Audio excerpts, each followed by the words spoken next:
security escort on a 20-minute drive to pad 39A.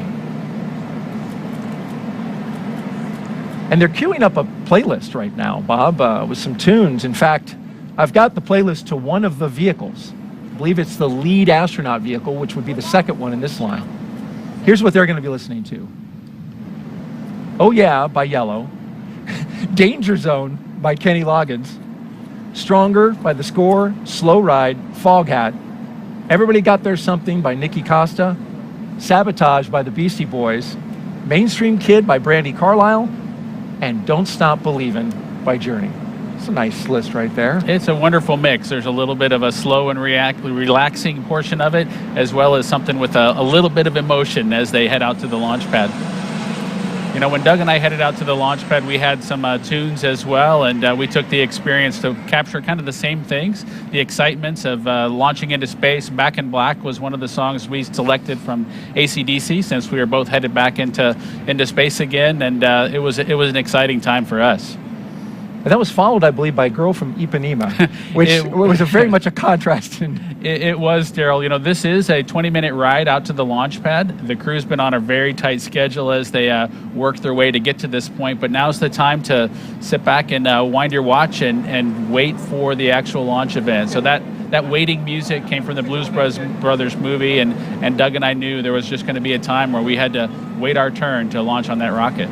Windows are open now in the Teslas, and family members just now retreating back from the vehicles, but then also getting another moment up there next to the car, which just completed.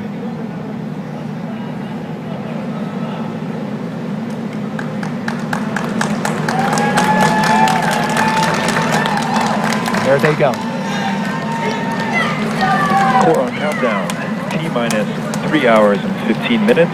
Crew are beginning their transport from the O&C room to the pad right on schedule.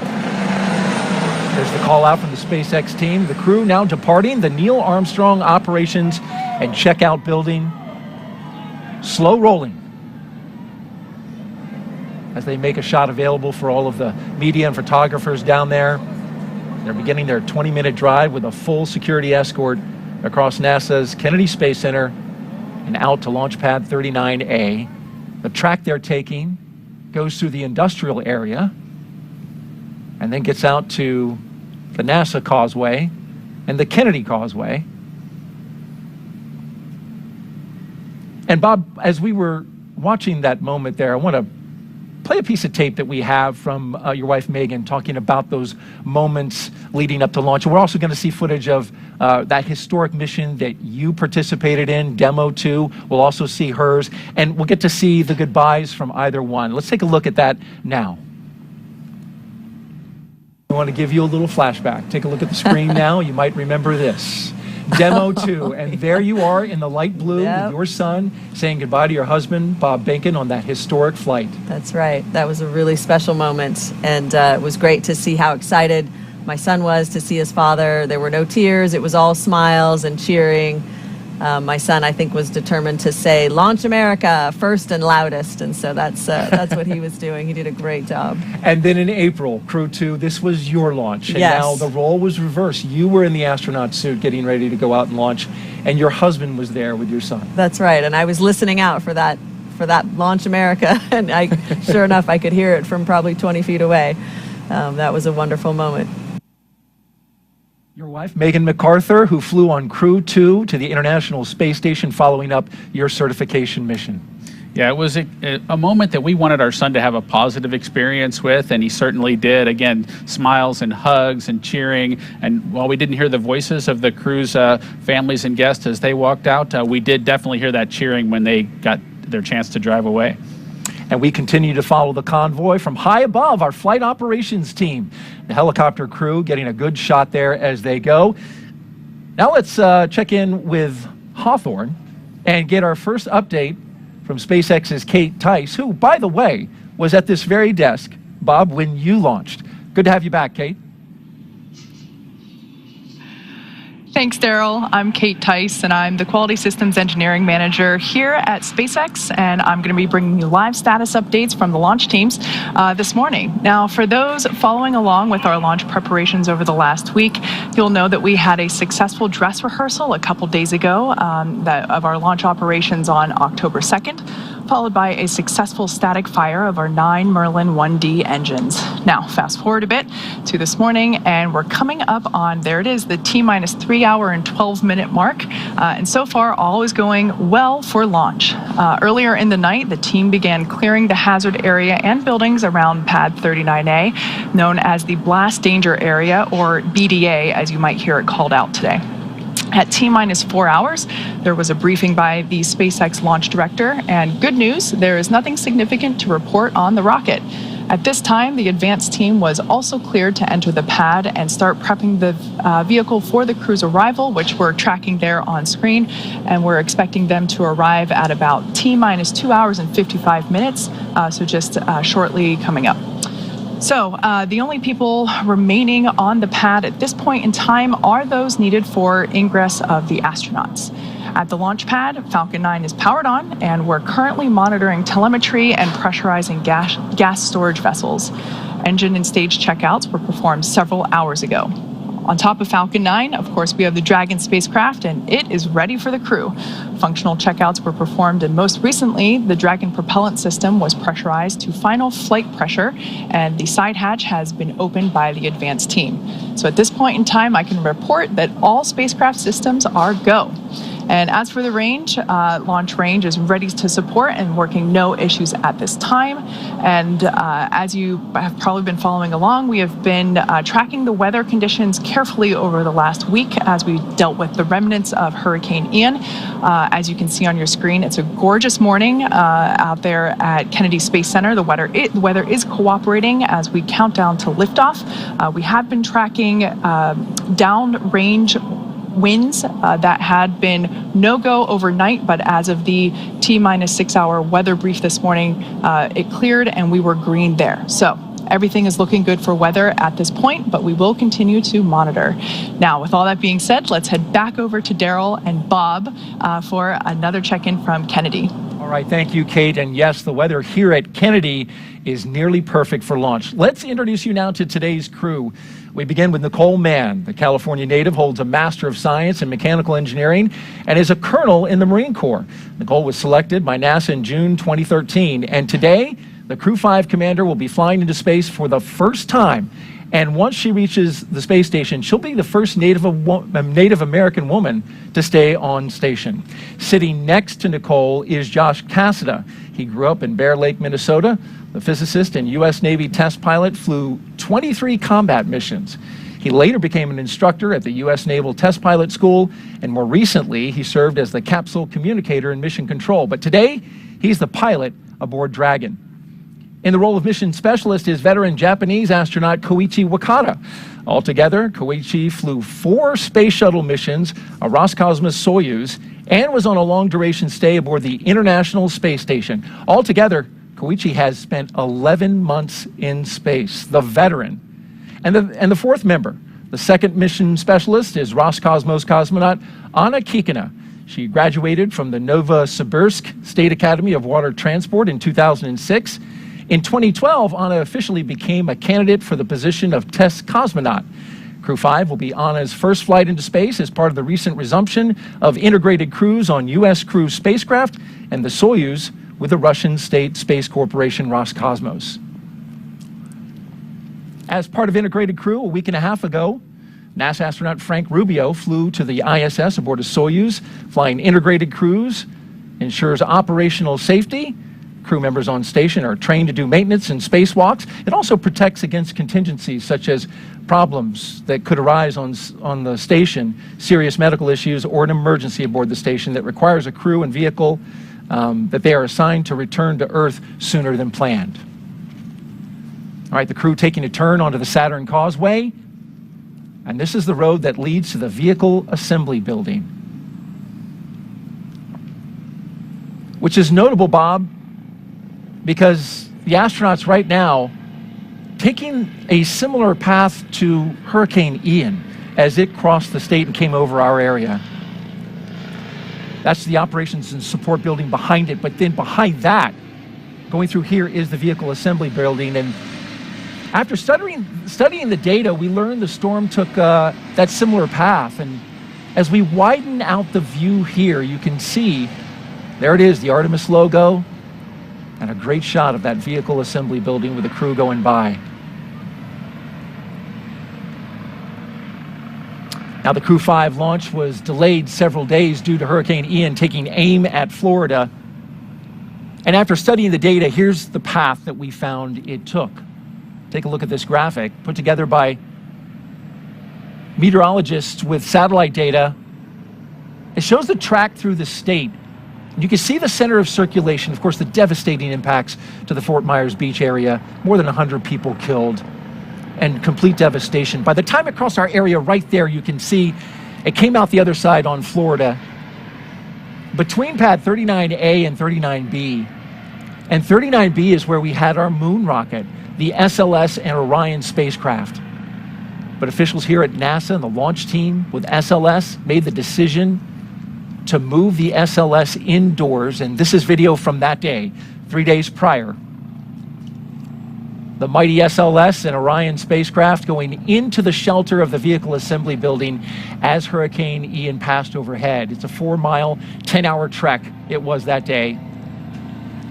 And we got winds, Bob, over 96 knots at the top of one of the lightning towers out at pad 39B. So certainly the winds were whipping up high and down below, around 60 knots. It was a good move to put that rocket in the shelter. Yes, it's just remarkable to kind of have seen the track of the storm, have it come right through the Kennedy Space Center, and to be sitting here just a couple of days later getting ready to launch a crew into space.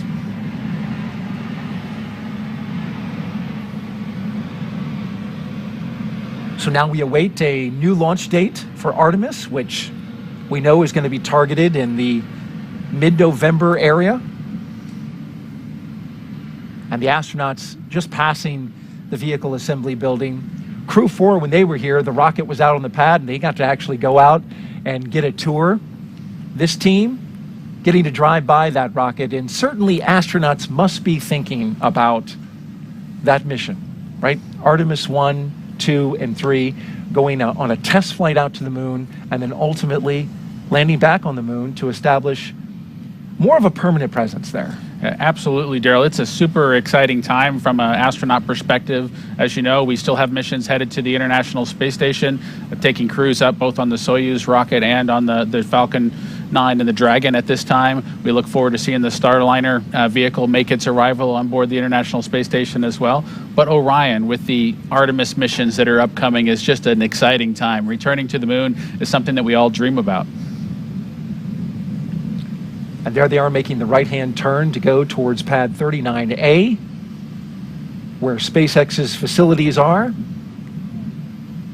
as well as the launch tower and the rocket that awaits them, a brand new booster,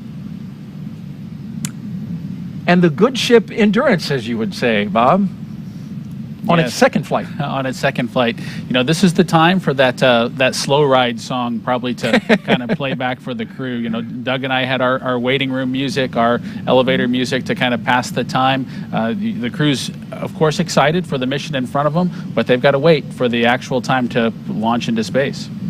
And this is a great shot, point of view camera from the lead Tesla, looking at the security vehicle in the front. You can see there the launch pad to the left as that rocket gets closer and closer. And I wonder, Bob, at what point do you start to feel some nerves kick in? Because there's this excitement, as you've described, but then also, especially for your flight, being the first one, there must have been some nerves. You know, there's definitely some nervousness associated with launching into space. The crew gets a lot of training, and from an experience perspective, they try to check off as many blocks as they can so that that nervousness is something at least that they're familiar with. And so for Doug and I, you know, we had made this ride before as shuttle crew members. We climbed up to the launch pad as shuttle crew members. That wasn't new. It was really the fueling operation for us where we really felt like we were doing something new, and that nervousness started to kick in. Interesting, because yes, that's an operation unique to SpaceX? Yes, the fueling of the rocket with the crew on board is something that was new with the Falcon 9 rocket, and it's new from a crew, from an astronaut perspective, from our experience base, but they've managed to accomplish it super successfully. There you see the security vehicle pauses, comes off to the side, and the Tesla vehicles roll on, along with the MRAP in tow. And this begins the part of a really neat experience, going up the slow grade as they pass the security checkpoint and into the blast danger area. This is an area only for the astronauts and the advanced team, as well as the closeout crew. It's a restricted area, and you go up that slow hill and you're looking right at that rocket. You know, Daryl, as you make your way to the launch pad, you kind of go through layers, if you will, of people that can be near you. So whether that's your family and your guests when you're back at the ONC building, but as you make your way to the pad surface, there are these milestones that you get past where you become more and more alone on your ride into orbit. And so heading up this hill to the launch pad surface, it's definitely a smaller group, and that group continues to shrink all the way to hatch closure. And in your case, until it was just you and Doug Hurley. That's true. It was just Doug and I, and of course all the support team that's reaching out to you via the radio to make sure that they're watching over and making sure that you're ready to head off into space. But it was definitely Doug and I alone with our thoughts. These 4 Crew-5 astronauts now actually on the pad surface. As you can see them driving onto it, there's a track that they just came over that goes around the launch pad. That's a relic from the space shuttle era, as well as the Apollo. There's the base of the rocket, and dead ahead, the elevators to the launch tower that will take them up to the top of the crew access arm and allow them to make entryway into the Crew Dragon.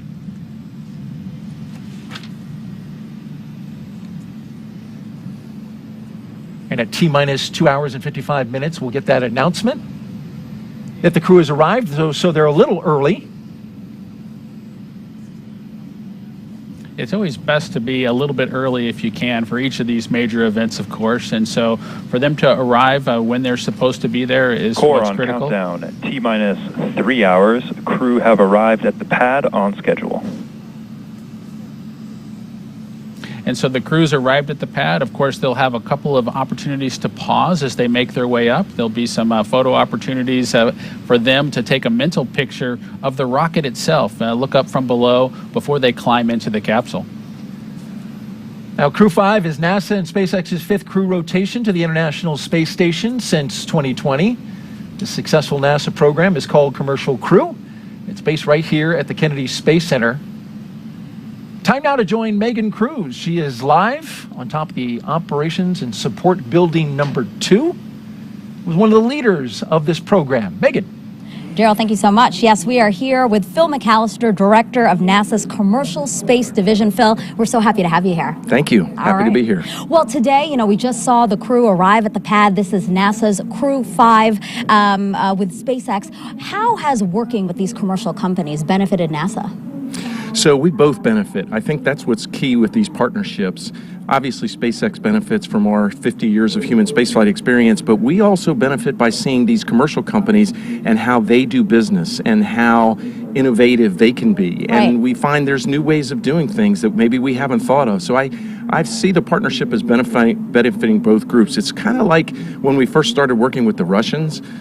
They had a very different way of doing business, and I think both programs benefited from that experience. Right, but it's not just the Commercial Crew program. How else have we fostered commercial space and sending more people and science to low Earth orbit? Well, I think it all started with the Commercial Cargo program in 2005. That was the first I think, real commercial partnership that we had, certainly on the human spaceflight side. So then we had this cargo capability, and then we advanced that to crew, and now we can launch people to low Earth orbit and the International Space Station. And the thing that we have on our horizon, the thing that I'm working on right now, is destinations or commercial space stations. We know the space station, the International Space Station, is going to be retired in 2030.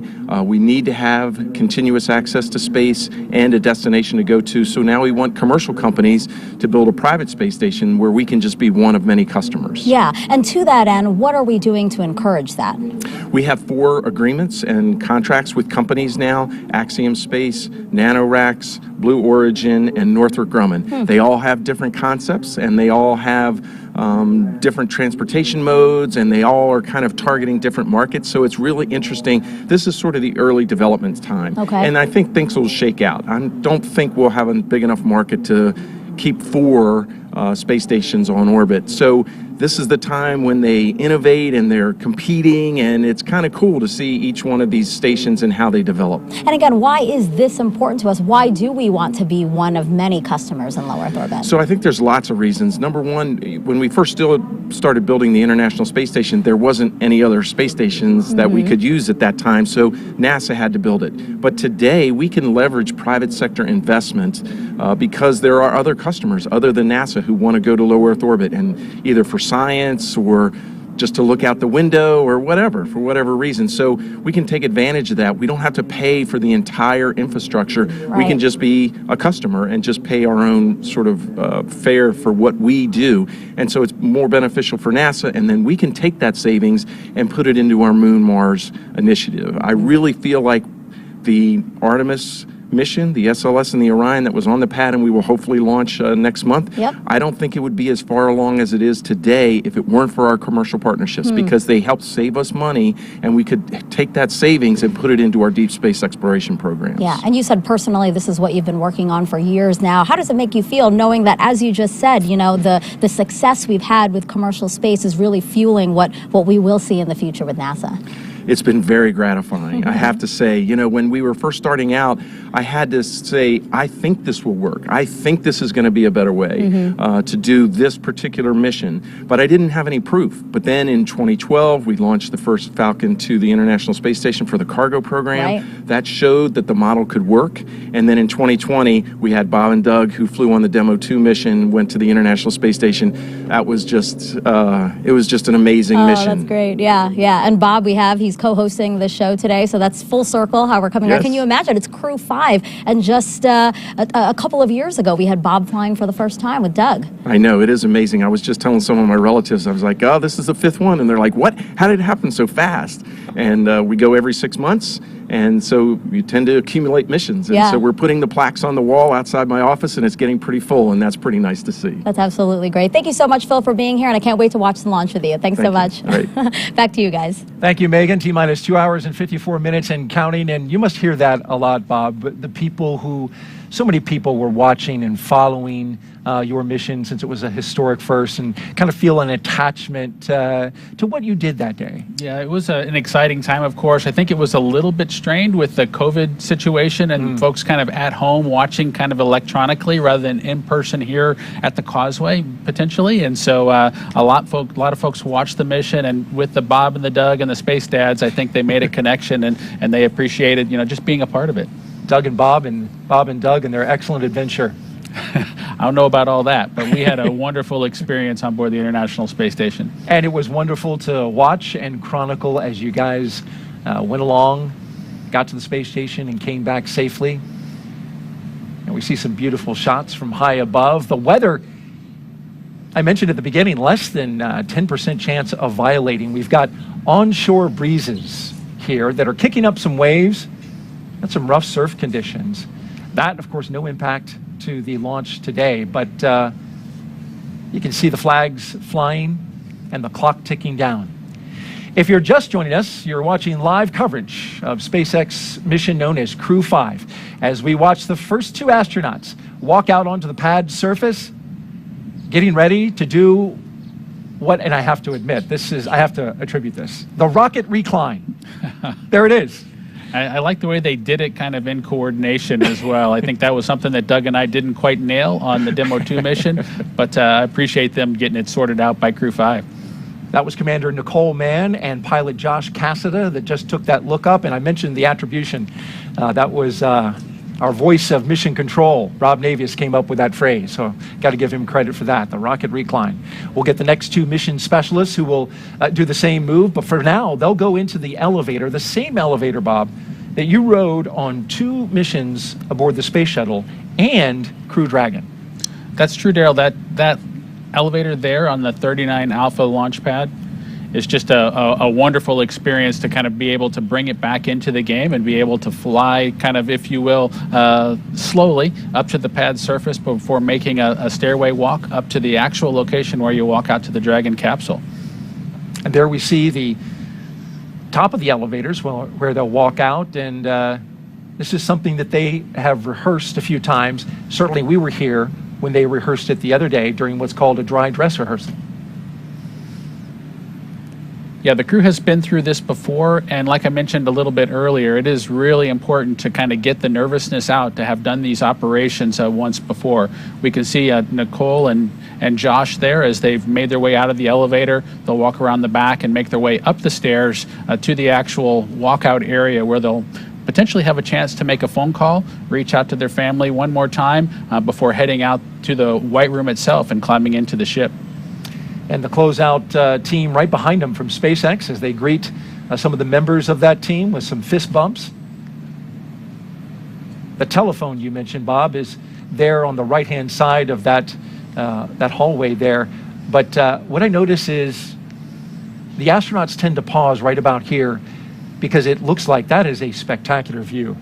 It is, Daryl. It is their chance. Of course, you know, you've mentioned the rocket recline where they're able to look up at the rocket. They're kind of co-level with the vehicle at this point. They're able to look out, see the ocean, see the rocket, see the capsule itself before getting ready to kind of take that next step and head into the vehicle. And there you see one of the astronauts doing just that. To the right, they are looking out over Launch Complex 39A and the Space Coast. No doubt having a view that is similar to this from our flight ops team here at Kennedy. What a great shot. On the left there, you've got the launch tower, and that is the crew access arm that bridges the gap between the launch tower and the rocket on the right. And you can see, Daryl, the second two crew members getting ready to do their rocket recline, if you will, and get a chance to look up at the vehicle. I know they're excited to get their chance to climb in and strap down. Not quite as perfect and in sync as Josh and Nicole were, but they did a great job. Again, better than Bob and Doug. So better than Bob and Doug, but not quite as tightly choreographed as Nicole and Josh. They nailed it. Nonetheless, they get a great view right before they make their way into their spacecraft that will ultimately take them into space. We've got a split screen now. The two mission specialists on the left, and to the right, we're tracking our pilot and commander.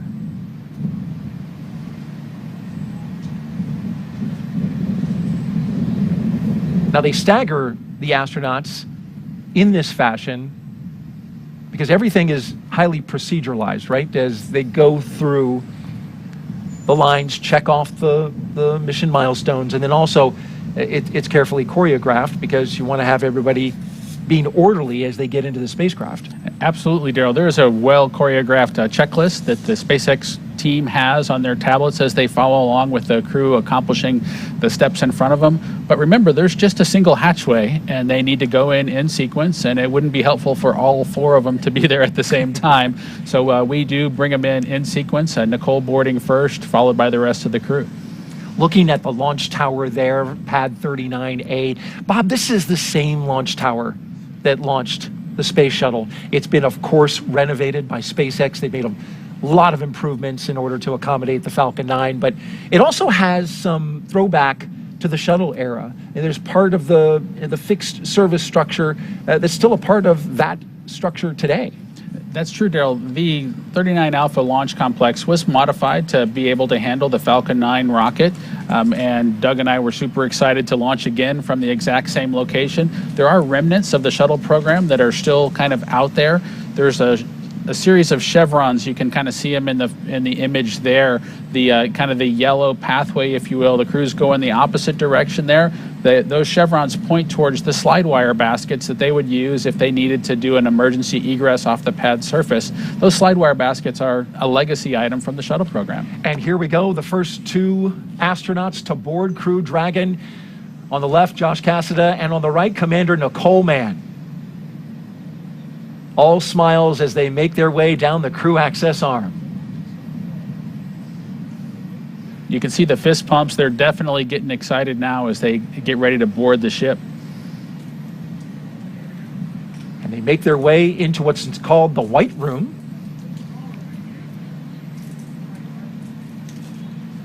Do a photo op there. Core on countdown. T-minus 2 hours and 47 minutes. Crew have arrived at the White Room just a little bit ahead of schedule. There's the announcement. And you can see one of the SpaceX techs handed Nicole Mann and Josh a Sharpie, which this is something that's actually on their to-do list for launch operations. And what they're going to do now is sign their signature onto the NASA meatball, or right there around it. That NASA meatball is encircled with signatures from all the previous NASA crews that have gone up to the International Space Station. That signature would include yours, Bob, as well as your wife, Megan MacArthur. Yes, Joe, that's a nice tradition that the SpaceX team added and allowed kind of Doug and I to get started. And it's pretty neat to get your name added to the wall there, the White Room wall that leads to the Dragon capsules that head to space station. And there you see her putting her signature, making the way around the NASA meatball, handing off the pen to Josh. And to the right, you see the SpaceX logo for their commercial missions.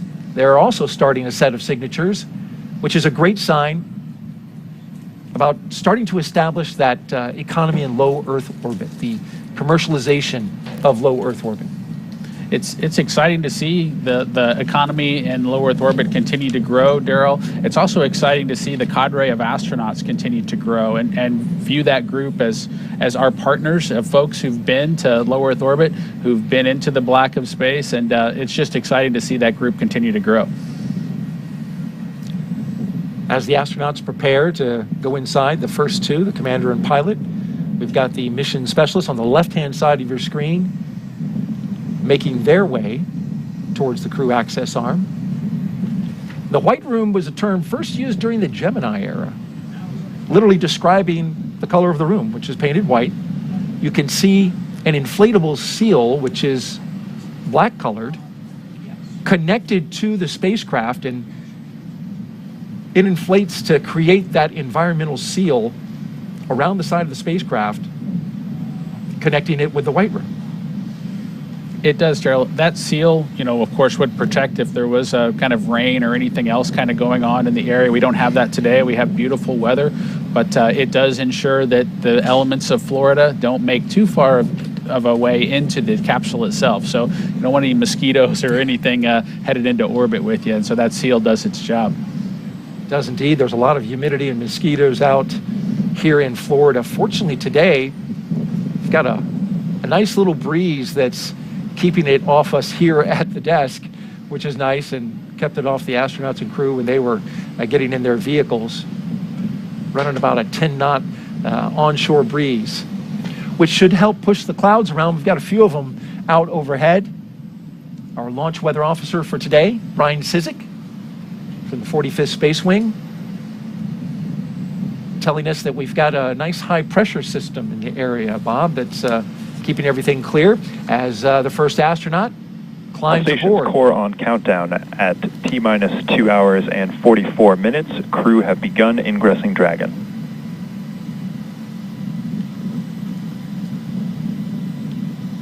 You got to be careful to not bump your head, it looks like.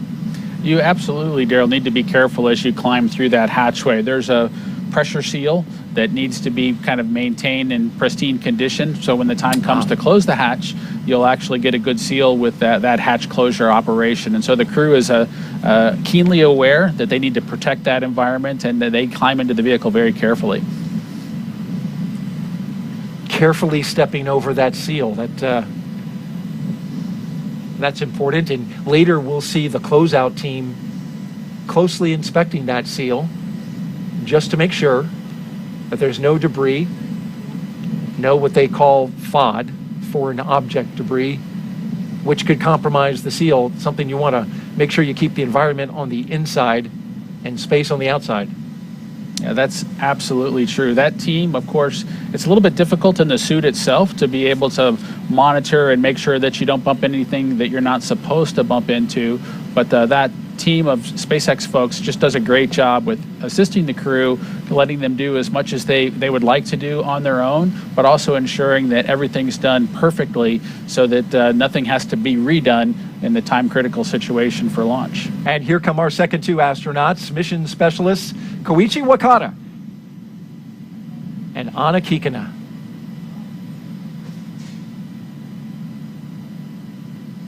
They're next up in the white room. Big thumbs up from Koichi. He's the veteran of this group, Bob. We got 3 first-time flyers and a guy that has a lot of experience in space. That's true, Daryl. You know, Koichi was in the astronaut office when I arrived a couple decades ago, you know, just having joined and trained as a shuttle astronaut, getting the opportunity to fly on his 3rd space vehicle kind of going forward here. It's got to be exciting for him to try on a new spaceship. And making his 5th flight into space.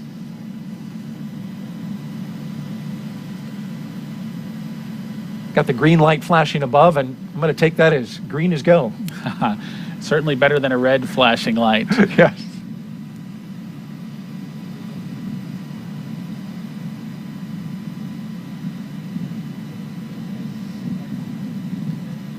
So it does take a relatively large team. It does seem like you know, the crew being able to head out to the launch pad and climb in almost by themselves would be a thing. But in order to make sure that things are all done perfectly, that team of SpaceX folks follows along very carefully with the procedure to make sure everything's done exactly per the checklist. And our mission specialists will now put their signatures on the white room as the commander and pilot finish up securing their 5-point harness into their seat, getting a snug fit, as you can see there. Josh Cassada making sure everything is lined up correctly. Looks like he's got 4 hands. Those are his gloves. I'm sure an extra set of hands couldn't hurt. Yeah, no, he just has the 2 hands, just like the rest of us, but he does have the gloves there kind of taken off to kind of give him some additional dexterity as he tries to work through getting all the strap-in process completed. You mentioned the 5-point harness, much like a racing harness that the astronauts strap in with. Likely they won't need all of the capability of that harness as they head into orbit and take their ride, but it does provide some capability should the emergency escape system be activated to really keep them strapped tightly into their seats. Seats that are also sized to your proportions, right? And the suit is custom, but the seat, I believe, has 3 different sizes. I believe small, medium, and large. The seat has some different sizes, the armrest have some different lengths, and the footrest have some different lengths. So there are several adjustments that can be made, not quite completely custom, but it does, I guess, with you look at all the way up to Crew-5, we probably haven't exercised all the options that are out there, but definitely have some flexibility in customizing the seat to make it fit the astronaut. And interesting note about the spacecraft endurance that SpaceX and NASA recently hitting a really incredible joint milestone. Crew-5 is SpaceX, of course, is 8th crewed mission since May of 2020. But as of this mission, Bob, Dragon is now certified for 5 times reuse. Prior to that, it was 1-time reuse, but they've gone through the process with NASA and accomplished that reuse milestone, which that's impressive. We'll see more flights from Endurance. That's true, Daryl. It is really critical that these commercial vehicles kind of meet their reuse milestones, you know, so that we can continue servicing the International Space Station by rotating crews. And so it's a huge accomplishment to get that behind folks so that we can continue planning for, you know, the duration of Space Station's lifetime being accessible by the Dragon capsule. We continue to watch the action live. In the meantime, let's toss it out back to California with Jesse and Sandra. Thanks, Daryl. This is always an exciting moment watching the crew climb aboard Dragon. This phase of the mission is also referred to as crew ingress, and that term ingress is used when crew members are getting into a spacecraft or airlock, while egress means the exact opposite, they're exiting. So prior to getting on board, the crew completed a foreign object debris check, or FOD check, and that means they themselves have to be inspected for any substances or debris that isn't supposed to be on them or their spacesuits, because this could potentially cause damage to Dragon.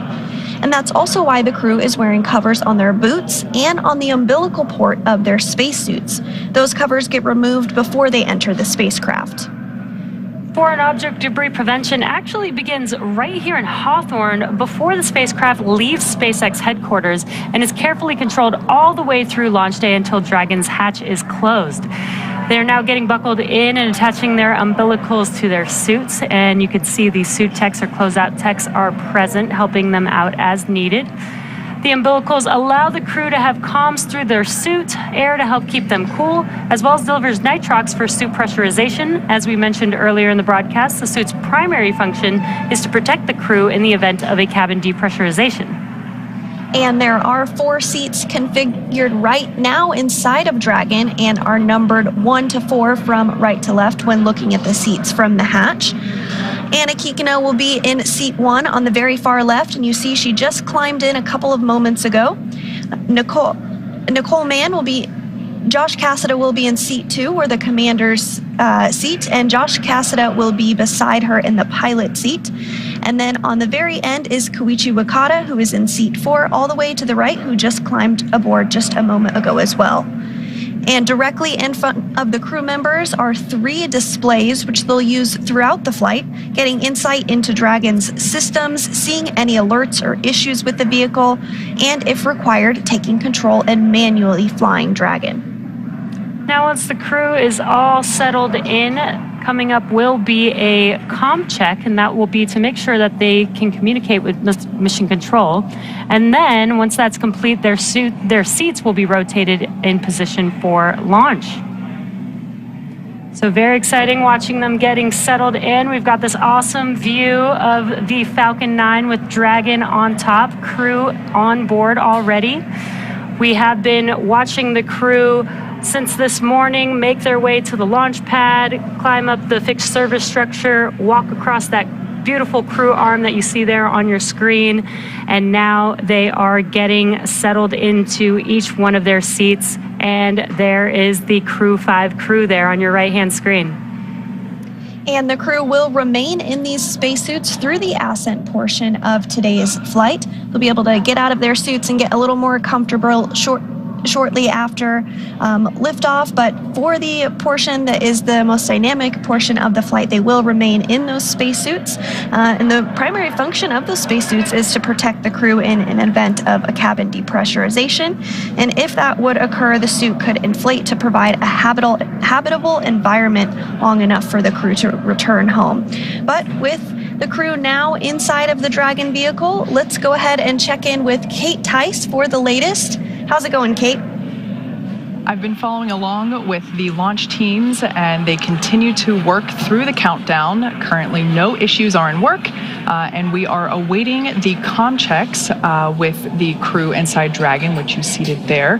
The first check that we will hear is to check the umbilical, which is the harness that is attached from each spacesuit to the vehicle itself. You can actually see the umbilical port there on the right thigh. It's that little black box. That's the umbilical port that connects the spacesuit to their seat. The second check that we'll hear will check the ground stations, which, as the name suggests, are the ground-based support staff here on Earth. And then the third comm check that we'll hear will be for TDRS, or the tracking and data relay satellites. And those are, that's a constellation of 10 geosynchronous satellites that help us maintain contact around the globe.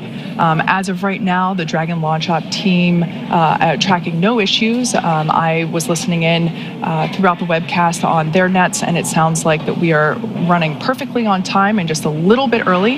We have plenty of margin. So if for whatever reason something arises and we need a little bit extra time to work through an issue, we've got it in the countdown.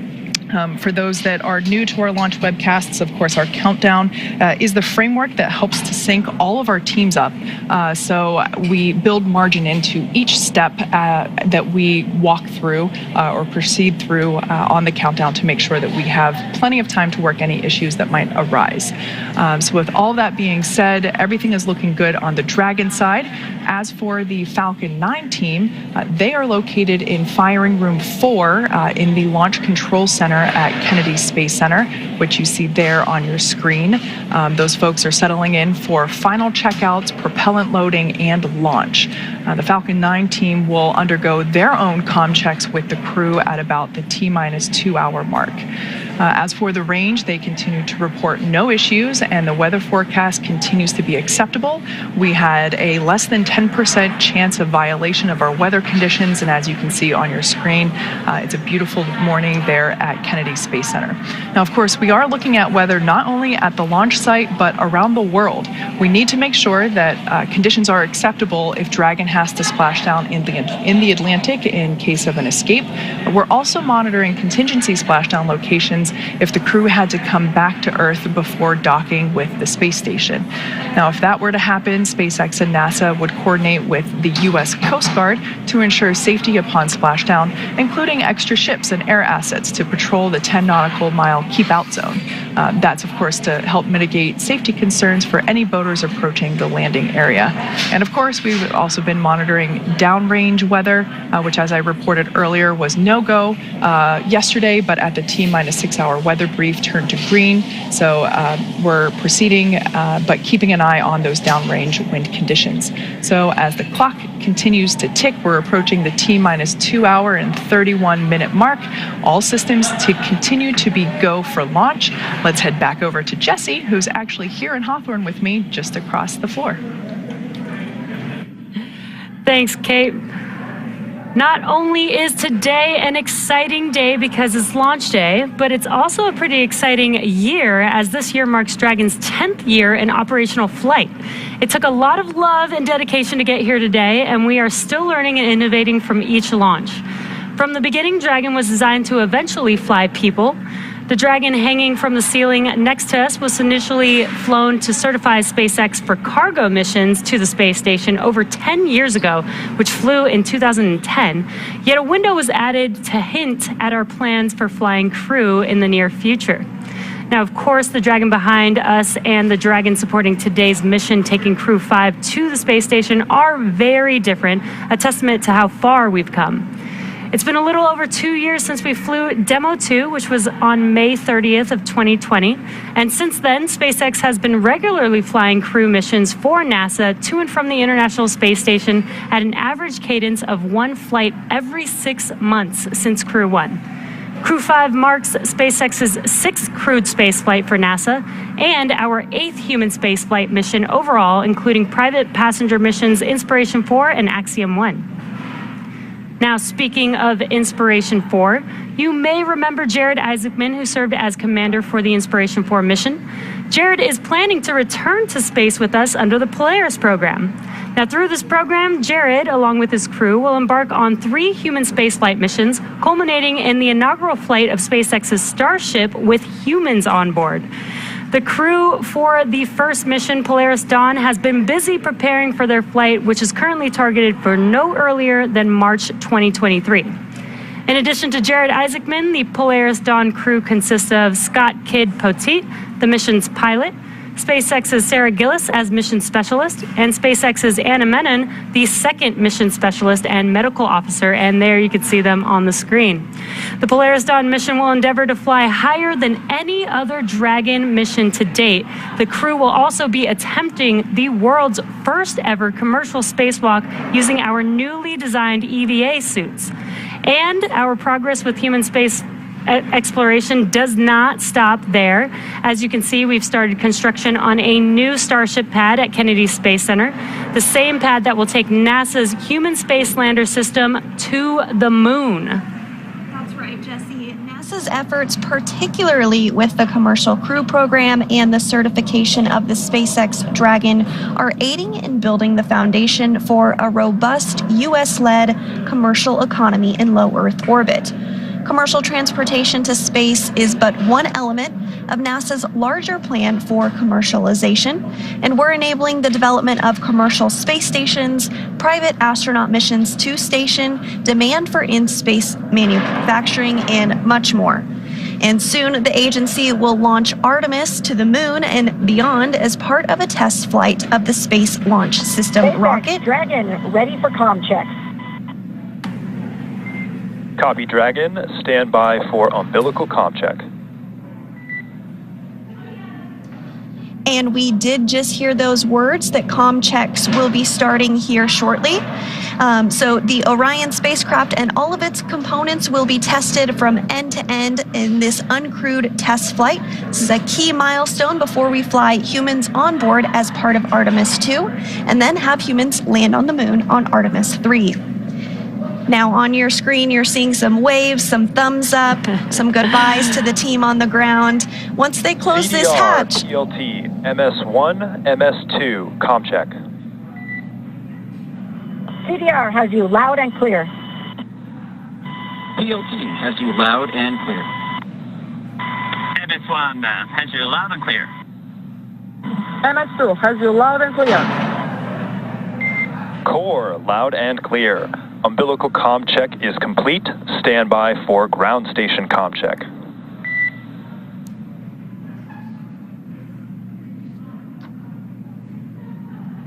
And those comm checks have begun. We're going to hear a series of those communication checks to make sure that the crew can hear the folks on the ground and vice versa. And looks like the crew is very excited, waving at the camera to the world. Maybe some poses for some photos there as well. Yeah, absolutely. And as I was saying right before the comm checks started, once they close this hatch, that's the last human being they're going to see on Earth until they splash down in a few months from now.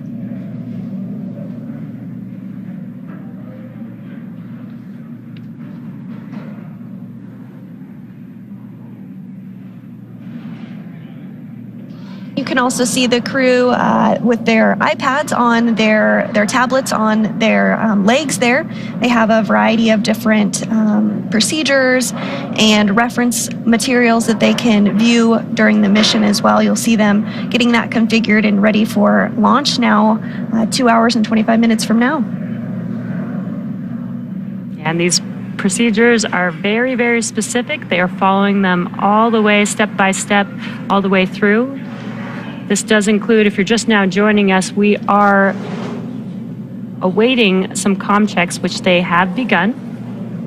And they will be stepping through several different comm checks to make sure that the crew can hear and communicate with the ground teams here in Mission Control. And we will do those comm checks through multiple paths to Dragon, including TDRS and ground stations, which you'll hear coming up throughout the continuation of these comm checks. The ground, of course, refers to the different ground stations, and SpaceX has ground stations all around the globe. And then you'll also hear from Core, MD, and LD. The Core in Hawthorne is the Crew Operations and Resource Engineer. The LD is the launch director down in Florida and oversees the countdown ops. And then MD is the mission director here in Hawthorne, who is the overall flight lead for SpaceX. I just love the excitement of this crew. And this is a pretty cool view inside of Dragon. You can see the 4 seats for the 4 crew members, but Dragon's actually designed to have up to 7 crew members. So right below this row of seats, there can fit 3 additional seats. Today, since we only have 4 crew members, below the crew that you see on your screen is actually cargo stowed inside of Dragon. Dragon, SpaceX, comm check. SpaceX, Dragon, loud and clear. Core, loud and clear. Ground station comm check is complete. Stand by for TDRS comm check.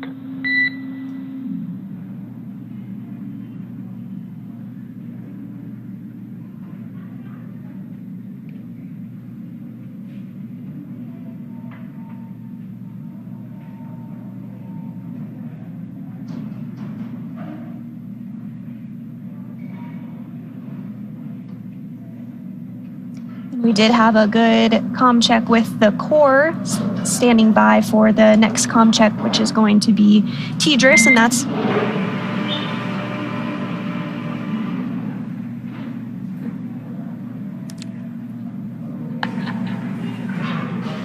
Dragon, SpaceX, comm check. SpaceX Dragon, loud and clear. Core, loud and clear. Tidris comm check is complete. Stand by for comm checks with DC, MD, and LD in the launch configuration.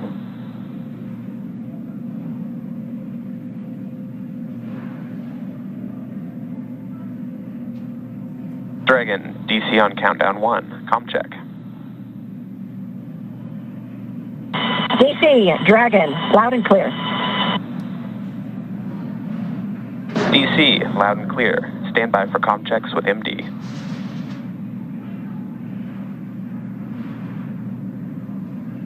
Dragon, MD on countdown 1, comm check. MD Dragon, loud and clear. MD, loud and clear. Stand by for comm check over Dragon the ground. Dragon, MD, Dragon the ground, comm check. MD Dragon, loud and clear. MD, loud and clear. Stand by for comm checks with LD. Dragon, LD on countdown 1, comm check. LD Dragon, loud and clear. LD, loud and clear. Stand by for comm check over Dragon to ground. Dragon, LD on Dragon to ground, comm check. LD Dragon, loud and clear. And LD, loud and clear. Let's go have some fun. Dragon, SpaceX. Launch configuration comm checks are complete. Report when ready for seat rotation per section 2 of 4.100.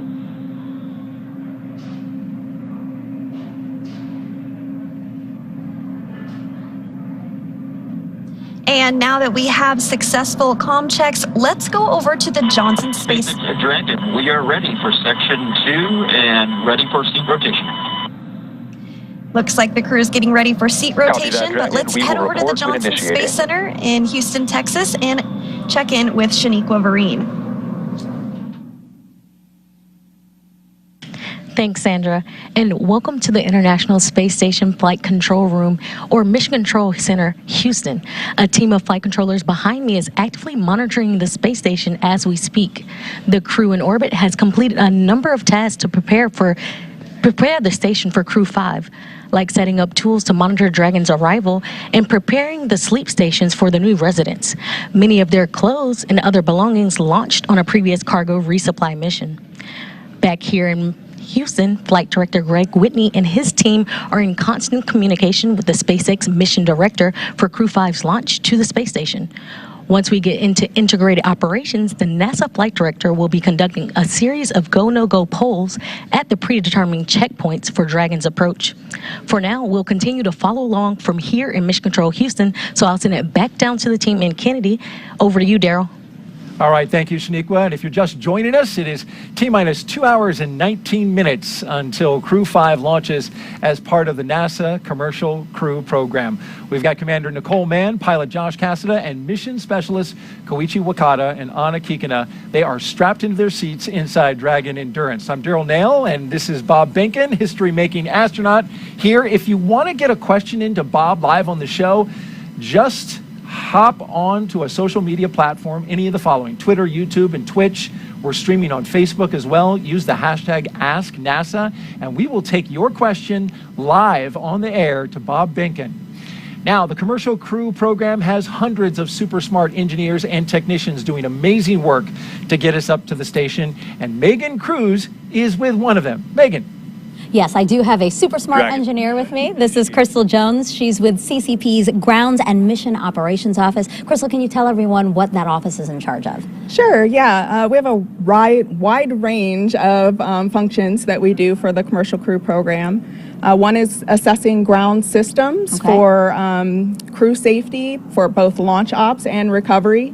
An example of a ground system is the crew access arm, which we just saw the crew walk through to get to the spacecraft and ingress the spacecraft. That arm has to swing away from the vehicle for launch, but if there were some sort of emergency and the astronauts needed to get out of the spacecraft, that arm needs to come back really quickly to allow the astronauts to egress. So you're responsible for just making sure that everything is operating the way that it should be if that were to happen? Yes, correct. Okay. Yeah. And then right after this, you're also going to go to the nearby Cape Canaveral Space Force Station. You're going to be inside a room there, and I believe we have a live shot of that room. And you're going to go there so that you can serve as CCP's mishap manager, right? This is the room right here. Yes, that's correct. And I have my FAA and NTSB colleagues there with me as well. Since this is an FAA commercially licensed mission, they have mishap jurisdiction for some of the phases of flight. And so we all work together if an incident were to occur. I don't expect anything to happen. I have full confidence in the joint NASA and SpaceX team. You have such an important role here, like you said, a wide variety of things that you're overseeing. You've been here at NASA for almost 15 years. I mean, did you know that you always wanted to work here, and how did you make it happen? Yes, I did always know that I wanted to work at NASA. Ever since I was a very young girl, I dreamed of working for NASA. Unfortunately, when I was about 10, 11, 12, my parents' drug and alcohol use began to impact our lives in a severe way. We ended up homeless, had to stay in an abandoned bus, and eventually transitioned to a homeless shelter. Wow. After that time, we never seemed to be able to recover as a family. We lived in extreme poverty in a bad neighborhood, but it didn't stop me from trying to reach my goals. I still had that dream. So in high school, I learned how to use a computer. No one in my area had a computer. I didn't have one, didn't know. So learned how to use a computer, researched colleges, how to apply, how to get applications, the whole financial aid process. Wow. And I was accepted into Florida Institute of Technology here in Melbourne, Florida, and got a bachelor's in astrophysics and a master's in space systems. Wow, you're not even at NASA, and you've had such a long road ahead of you, but I hope that people learn to take away from your story that really you can just follow your dreams if you have a passion for it to do it, right? That would be your message. Yeah, and I'm happy to say that my parents have conquered their addictions. That's wonderful. And I was extremely proud of my mom before her passing earlier this year. In fact, this necklace that I'm wearing is made with her ashes. Wow. And I wear it for every launch in her memory. And I'm sure she's very proud of you. Crystal, thank you so much for being here. Yeah. We'll send it back to you guys. Thank you so much, Megan. What a powerful story from Crystal Jones, the CCP Ground and Mission Operations Office. That is inspiring to hear how she came from that difficult background to where she is now. Absolutely, Darryl. And it's amazing too when you think about going through a difficult road like that and then achieving such a high level of accomplishment here at NASA. We're just so proud of Crystal Jones, and thank you, Crystal, for sharing that story with us. We want to introduce you now to today's crew. If you're just joining us now, as you're looking inside the capsule Dragon, Endurance. You are go for Section 3 suit leak check preparation. SpaceX Dragon is a go for suit leak check preparation, Section 3 at 4.100. There you hear the confirmation that the crew is ready to begin their suit leak checks. Let's start off by talking about our commander for the day as they pull down their visors. She is the second from the right of your screen. Nicole Mann, the California native, holds a Master of Science in Mechanical Engineering. She is a colonel in the Marine Corps. She was an FA-18 Hornet and Super Hornet test pilot and deployed twice aboard aircraft carriers in support of combat operations in Iraq and Afghanistan. Nicole was selected by NASA in June of 2013, and in the years that followed, led the astronaut corps in the development of hardware in the Artemis program. Today, the Crew-5 commander will be flying into space for the first time. And after Crew-5 launches, she will be the first Native American woman to go to space, which is a wonderful accomplishment. Absolutely. Nicole joined the astronaut office when I was the chief of the astronaut office. I'm just super excited to see a colonel in the Marine Corps head to the International Space Station from that commander seat, just like we had for Demo 2. And you being a colonel in the Air Force, I'm sure you appreciate the military discipline that she brings to that role, just like your partner, Doug Hurley, brought a little bit of that. Sitting next to Nicole is Josh Cassada. He grew up in Bear Lake, Minnesota. The physicist and U.S. Navy test pilot, flew 23 combat missions. He later became an instructor at the U.S. Naval Test Pilot School. SpaceX Dragon, we have pair complete and complete to section 3. There you hear the call that the leak checks have been completed. Good sign as we move forward. And I believe that was Josh Cassidy that came over the line there, who we are talking about. Copy that, Dragon. You are go for section 4, suit leak check. That was a confirmation, rather, that they were to begin the suit leak check. Copy, Correct. Dragon is go for suit leak check, section 4. All right, want to correct that. Cassada, he's one of more than 100 graduates who became astronauts going back to the Mercury program. More recently, he served as capsule communicator in mission control. But Bob, today he's in the position of pilot aboard Dragon, and that's a position you know well. Yes, it's exciting to see Josh in that seat. You know, as all of our astronauts who come into the program, he brings a balance of operational and scientific expertise kind of to the mission in front of him.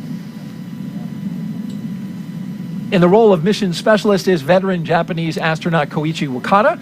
He has a doctorate in aerospace engineering, and in 1996 became the first Japanese mission specialist aboard the Space Shuttle Endeavour for STS-72. Altogether, Koichi flew 4 Space Shuttle missions, a Russian Soyuz, and was on a long-duration stay aboard the International Space Station.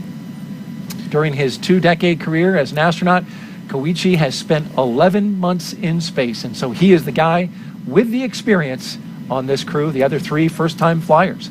Joining Koichi in the role of mission specialist is Roscosmos cosmonaut Anna Kikina. She graduated from the Novosibirsk State Academy of Water Transport in 2006. In 2012, Anna officially became a candidate for the position of test cosmonaut. Crew-5 will be Anna's first flight into space. Now let's check in with our team out at Hawthorne, California. Kate Tice, what do you have? Thanks, Daryl. I'm following along with the launch countdown and our procedures. We're now coming up to T-minus 2 hours and 10 minutes. As you can see there on your screen, the crew is ready for leak checks. Those should be commencing any moment now. The countdown is proceeding nominally at this point on board the brand new Dragon spacecraft Endurance. We've already heard those communication checks between the Dragon team and the crew. We will hear checks, comm checks. So I'm hearing there's about a minute remaining in that leak check. There will be another communication check with the Falcon 9 launch team and the crew that comes up at about T-minus 2 hours. So at this point, we're in the leak check, less than a minute remaining. And after that, we'll be able to say leak checks are hopefully good. And at that point, the closeout lead will then verify that the cabin environments inside Dragon are good to go, and then begin procedures to close the side hatch of the Dragon spacecraft. So that's always an exciting moment. Of course, the closeout team will perform the final leak check on the hatch, and then once that is finished, the team will begin all their steps to ready the crew access arm for retraction, and then the closeout team will leave the pad at about T-minus 1 hour, and we'll hear that called out on the nets that the team has departed the pad. And at that point in time, only our Crew-5 astronauts will remain on the pad. Now, as for Falcon 9, that team is on console in firing room 4. They are preparing for their communication checks, which will occur at T-minus 1 hour and 55 minutes. SpaceX engineers have pressurized the launch vehicle gas storage bottles. Those are composite overwrap pressure vessels, or COPVs. They contain gases that are used to fill tanks with hot helium as propellant is that are filled with propellant, filled with hot helium as propellant is drained out of the first and second stages. We saw the same. Stand by while we just confirm those results long term, and then for next actions.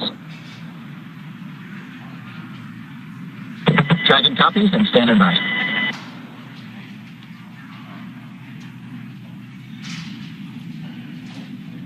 So as the propellant is drained out of the first and second stages, we'll top those off in the last half hour or so before liftoff, those COPVs. Now, we also use pressurized gases to spin the Merlin engine turbo pump when we start an engine in space.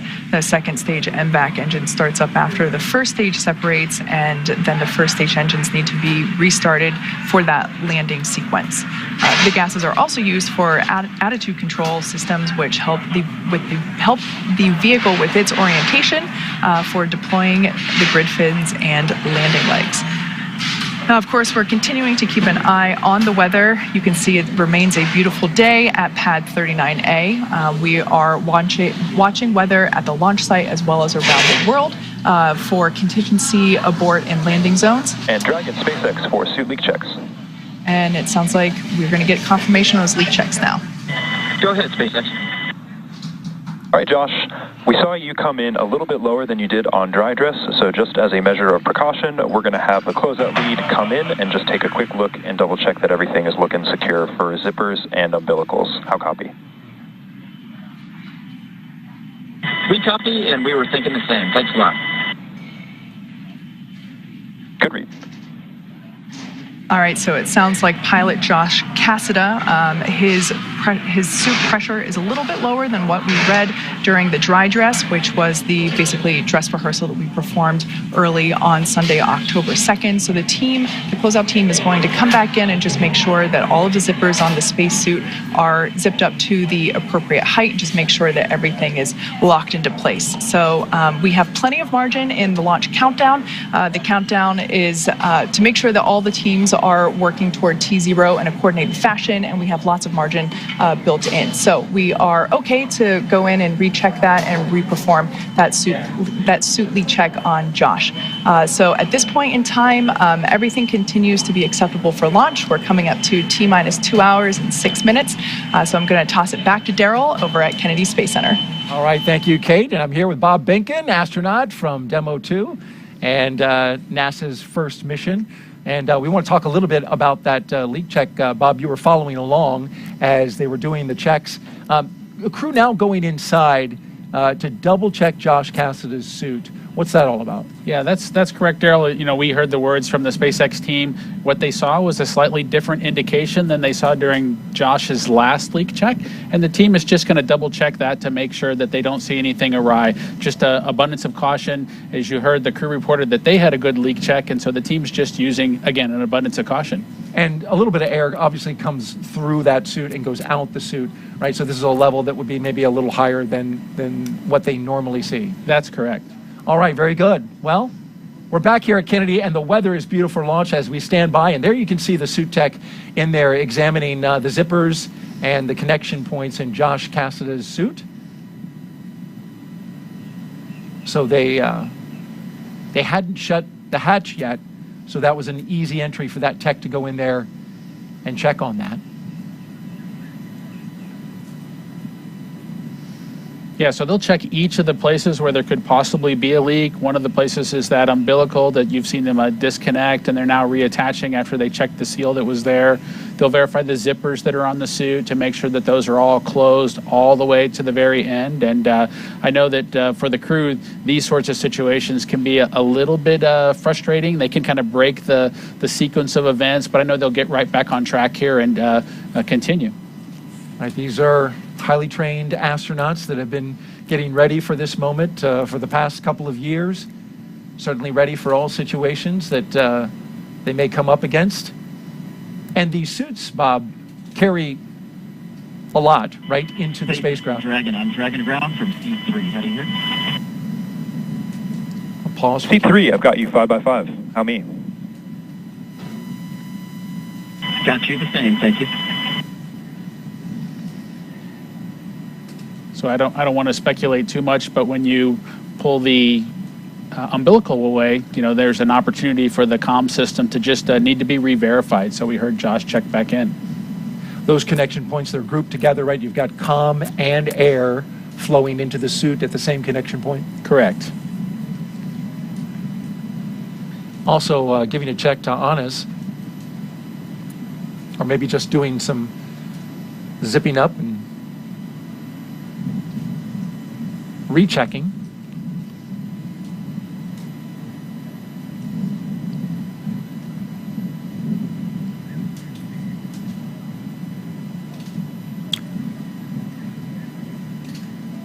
We've had some social media questions coming in. We've asked you to participate, and we want to do that right now by asking questions of our expert astronaut, Bob Behnken, here.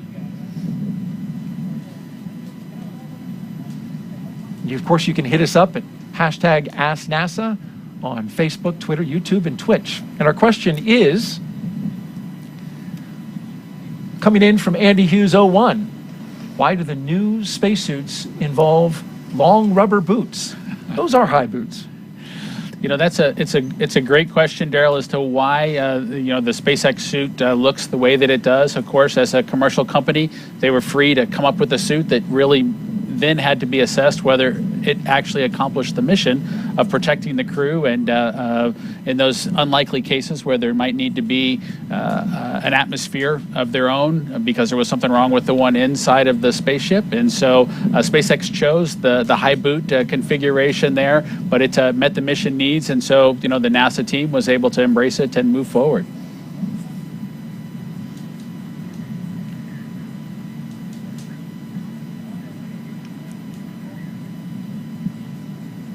All right, we'll keep an eye on the action inside Crew Dragon Endurance and our three astronauts and one cosmonaut who are standing by. The member of the closeout crew has exited Dragon the capsule. SpaceX, we got a report from the closeout lead about verifying all the zippers and umbilicals. We're just chatting with a few more folks to see if there's any other actions we want to take at this time. We do have 15 minutes remaining in the margin here, so plenty of time. Okay, Dragon copies. Thank you. All right, there you heard the discussion between SpaceX and the NASA astronauts. And so, although going into space is not child's play, every Dragon astronaut crew brings a stuffed toy with them, and there's one inside the capsule right now. We're going to step away from this part of the operation. Of course, we'll keep an eye on it, make sure that nothing happens that we don't make you aware of while they're working on that. But we want to take a little lighter moment, right, and look at the stuffed toys that are inside the crew. We don't know what or at least most people don't know what's inside Crew-5's capsule at the moment, but it has a purpose. When the toy starts floating, the strapped-in crew has confirmation they've reached microgravity. The toy is called a zero-G indicator, and there's been a half dozen or so on Dragon so far, starting with this little guy who can forget plush Earth, floating around by himself on the first uncrewed test flight in 2017 called Demo 1. And that's Anne McLean there. She was the one that received it. And that was followed up by a sequin-bedazzled dinosaur named Tremor, picked out by those fellows right there, Bob and Doug Hurley's son Jack, and Bob's son Theo. Crew 1 then took a toy baby Grogu with them to the first four-person crew when they reached space. But since then, well, it's been all stuffed animals. A penguin for Crew 2, and a turtle for Crew 3, and a turtle and a chimp for Crew 4, as you can see there. And so right here on set, Bob was kind enough to bring Tremor with him that you saw floating around in his capsule. This is actually Tremor, the one that went up into space. That's true, Daryl. This is the actual Tremor. It's got the tether still installed, if you will, that we used to keep track of it so that it didn't get lost on board the space station or float too far away. SpaceX for suit leak checks. There they go, starting up the suit leak checks again. Go ahead, Mike. All right, Josh, that completes the troubleshooting actions we wanted to take. So we verified that your umbilical has been reseated and your zippers are closed. Given that, we are recommending that you proceed back to section 3 of 4.100 and reperform the suit leak check preparation and suit leak checks. How copy? Okay, Dragon copies. We're going to step into section 3 of 4.100 and we'll let you know when we're ready to reperform the suit leak checks. Good readback. All right, so they're going to recheck those suits. And while they do that really quickly, how did your son choose a bedazzled, sequined dinosaur for. Well, Daryl, there's never no telling what goes through the minds of two young elementary school boys, my son Theo and Doug's son Jack. But they had a collection, and dinosaurs were near and dear to their hearts. They went through the collections that they had in front of them, and they picked the Apatosaurus trimmer. And so I'm glad that some other folks have been able to follow along with that tradition and be able to excite a couple of kids, if you will, about flying in space, even if it's for a stuffed animal. It's great to inspire the younger generations about space with something that they can access. And can you confirm that all the sequins are still there? I can confirm, and I do know that the teams look really closely at each of the zero-G indicators to make sure that they're compatible with the SpaceX Crew Dragon's environment as well as the space station environment. And so we got approval, and we were able to take the Apatosaurus trimmer with us into space. That's a neat thing, and it lives now in the Benkin household. Crew-5 is the latest launch by Kennedy's Commercial Crew program, and Dragon, care is complete in step 3.9. We are ready for the checks.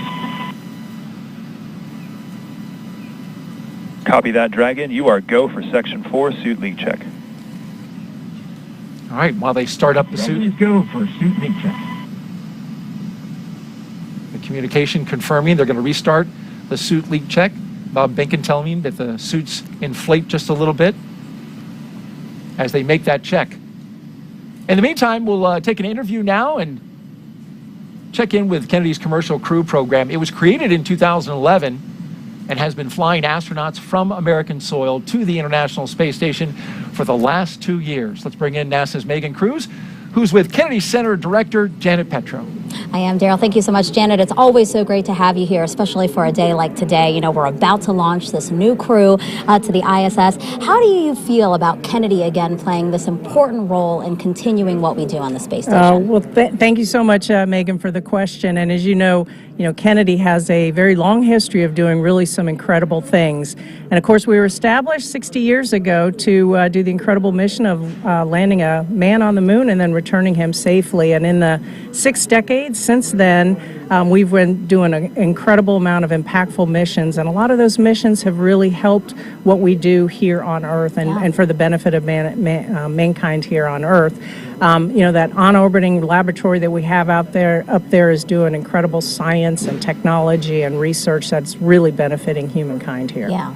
Talk to us about some of the things that we've been able to change and impact here on Earth because we're launching and because of what we're doing here at Kennedy. Yeah, so it's incredible to think that 24 years ago was the first section, the module of the International Space Station called Unity, which was launched. And in that time, since then, we've had more than 20 years of a human continuous presence on the International Space Station. And every single time we launch a vehicle, whether it's a cargo or crew, we send up science and cargo and payloads where we do science research and technology development. And all of that not only benefits what we do here on Earth, promoting technology and bettering our life here, but also helps us to look forward to when we go back to the moon and then on to Mars. I'll talk about a few projects that we do here at Kennedy that I'm really proud of. One is the M-SOLO. It's a commercial off-the-shelf mass spectrometer that'll help us seek out and search for ice on the lunar surface. Wow. And then, of course, we are the experts resident here at Kennedy for plant biology. And as we're going to be sending our astronauts further and further into space, to the moon and then on to Mars, they're going to want some fresh food. And so that plant research is really going to help enable that to happen. Yeah, and of course you're alluding to Artemis 1. Right behind us is the iconic vehicle assembly building. Inside there is our Artemis 1 moon rocket. How excited are you for launch later this year and just excited for again, Kennedy's role in deep space exploration? Yeah, it's an incredible honor to be here leading this center for that really, really historic mission coming up. And of course, Ian threw us a curveball, and so we had, we made the right decision and went back into the VAB. But the energy around the center and even across the whole Space Coast is still very palpable. Looking forward to that launch. And when it goes, boy, it's going to really rock the entire Space Coast. And as I said, it's and copy very, that, very Dragon. We saw the same with all passing their leak checks, mission, which is then going to help us going on to the moon and then on to Mars. Janet, thank you so much. And we actually just heard a call out there, so at this time, they're we are going completing to proceed with the count and move into Section 5 for side hatch closure and delay any other troubleshooting steps until we get on orbit. How copy? Okay, that's great news. Dragon copies, and we are going to continue into section 3 of 4.100. Thank you. Sorry, section 5 of 4.100. Thank you. Janet, thank you so Good much. So correction. sorry about that. We did want to take a pause so that people can hear again the operational loops that we're listening into. But thank you so much, and I hope to be watching Artemis 1 with you soon. Thank you very much, Megan, and go Crew-5. Perfect. Janet, thank you so much. Back to you, Daryl and Bob. Bye-bye. All right, thank you, Megan and Janet. And as we were watching the crew there, we saw their suits inflate. We saw that pressurization happen, and then you heard a report out. And if you could just recap that for me, Bob. Yeah, I think the team saw similar indications, but it was 4 good leak checks with similar performance from all 3 suits, all 4 suits that they saw during that first leak check that they accomplished today inside the capsule. So they're going to continue with the launch count, and any further troubleshooting will be delayed until they're on orbit. So we're ready to continue with the count. And so up next, you can see there is the closure of the hatch. And the closeout team will begin performing that. There they are. The hatch is above the entryway into Dragon. They'll remove the environmental conditioning hoses. They'll document that seal and put that on their mobile pads and move through the process. You know, we always think of things like hatch closure as closing the door and it's done in an instant, but closure of the hatch on a spacecraft is done very carefully with a lot of meticulous steps to ensure that that environmental seal is just pristine and they are going to get a good seal when they close it up. You had the tech go over it and back into the spacecraft, so double check on that. They also document the seal. You'll see one of the techs take pictures all the way around the seal.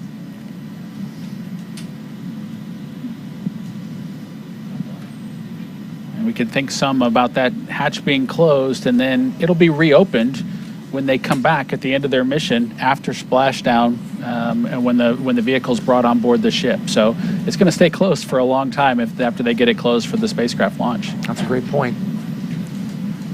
So it needs to be closed well. Dragon, closeout team is taking final steps in preparation for side hatch closure. Stand by for transition to pad hatch closed. Ensure that all items are secure from now through launch. And what is that, Bob? It's just a protective piece of Dragon copies. All to make sure no FOD or anything falls down into that area. Pad hatch closed. Good words. So some protective equipment for the seal there Correct. on the spacecraft. All right, very good. We'll keep watching the action and tracking the progress as we head down towards launch. T-minus 1 hour and 50 minutes until liftoff of Crew-5. Want to head on out to Megan Cruz, who is with our NASA Administrator, Bill Nelson. Yeah, it's our honor to have you here, Administrator. Thank you so much. I want to talk to you about how we've had this continued presence on the ISS for 22 years. What do you think of that legacy? Isn't it something? Yeah. Think of the 3,000 investigations that we have done, scientific things, and the innumerable things that we've actually discovered doing all of this science on the International Space Station. Of course, it helps us train our astronauts as we get ready to go fly to the moon, and then we're going to go to Mars. Yeah, it's such a unique and awesome platform. So yeah, the fact that we can have this continued presence is so great. And you know, Crew-5 is this first mission to resume integrated crew flights to the space station with Roscosmos. Integrated crews have always been the norm on the space station, right? That's right, because we built the space station together now with 15 nations, particularly with the Russians. There's a Russian segment on the station. They provide the propulsion. We, the U.S., provides the electricity. So for the safety of all the crew, as well as the operation of the station, we need both there. Now, particularly with regard to safety, if there were a problem, for example, with one of our ability to get to Earth, say we had a medical emergency and had to get somebody to Earth, you need that integrated crew so we can still operate both parts of the space station. So safety is a big reason for us. Yeah. And, you know, we are launching today with the help of SpaceX. What do you think about the fact that we've had such a wonderful cadence with SpaceX these last 2 years with the Commercial Crew program? Well, SpaceX has been excellent to work with, and the proof's in the pudding. As a matter of fact, what's happening at the Cape is just unbelievable. Last night there was an Atlas launch. Today we're launching Crew to the station. Tomorrow they're going to launch 2 communication satellites, all within the span of 3 days. Yeah. So it's incredible. But SpaceX has really been inventive, creative.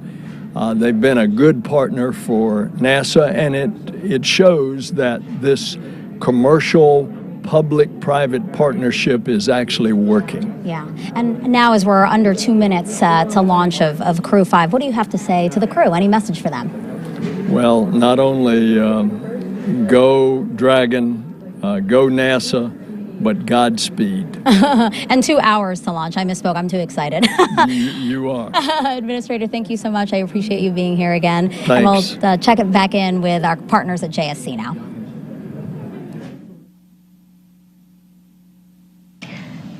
Thanks, Megan. And when Crew-5 arrives at the space station tomorrow evening, they'll officially become Expedition 68 flight engineers. Once on board, they'll do something known as a direct handover, basically saying that Crew-4 and Crew-5 will be on board the station together until Crew-4 comes home next week. Crew-4 will be able to give Crew-5 an orientation and show them the ropes, which will be particularly helpful for first-time space flyers Nicole Mann, Josh Cassada, and Anna Kikina. A direct handover also helps ensure continuous U.S. presence on the space station, a record we've held almost 22 years. The space station is an orbiting laboratory, and they will jump right into research and investigations. Now I'll toss it over to Daryl at the Kennedy Space Center with a little bit more of that science. Daryl? Absolutely. Thank you very much, Shaniqua. And we continue to monitor the closure of the hatch on the Crew Dragon. You see the closeout team there. I want to take a closer look now at some of the life-changing science the astronauts are performing aboard the International Space Station. The International Space Station is a state-of-the-art microgravity laboratory that is unlocking discoveries not possible on Earth and helping us push farther into deep space. Every single day, we are answering big questions about Earth and about space, about where we came from and about where we're going. But the other thing that we're doing is we're learning more questions to ask. Microgravity turns almost everything we know upside down. Liquids behave completely differently. Fire burns in new ways. Biological systems reveal surprises. There's a few things that have made me gasp out loud up on board the space station. Watching heart cells actually beat has been a pretty big one. We're studying ways to grow food in microgravity. I got to tell you, these are pretty amazing. We're learning how human bodies react to life in space and how to keep crew members safe and strong on long-duration exploration missions. Deadlifts are awesome on Earth. They're also awesome in zero gravity.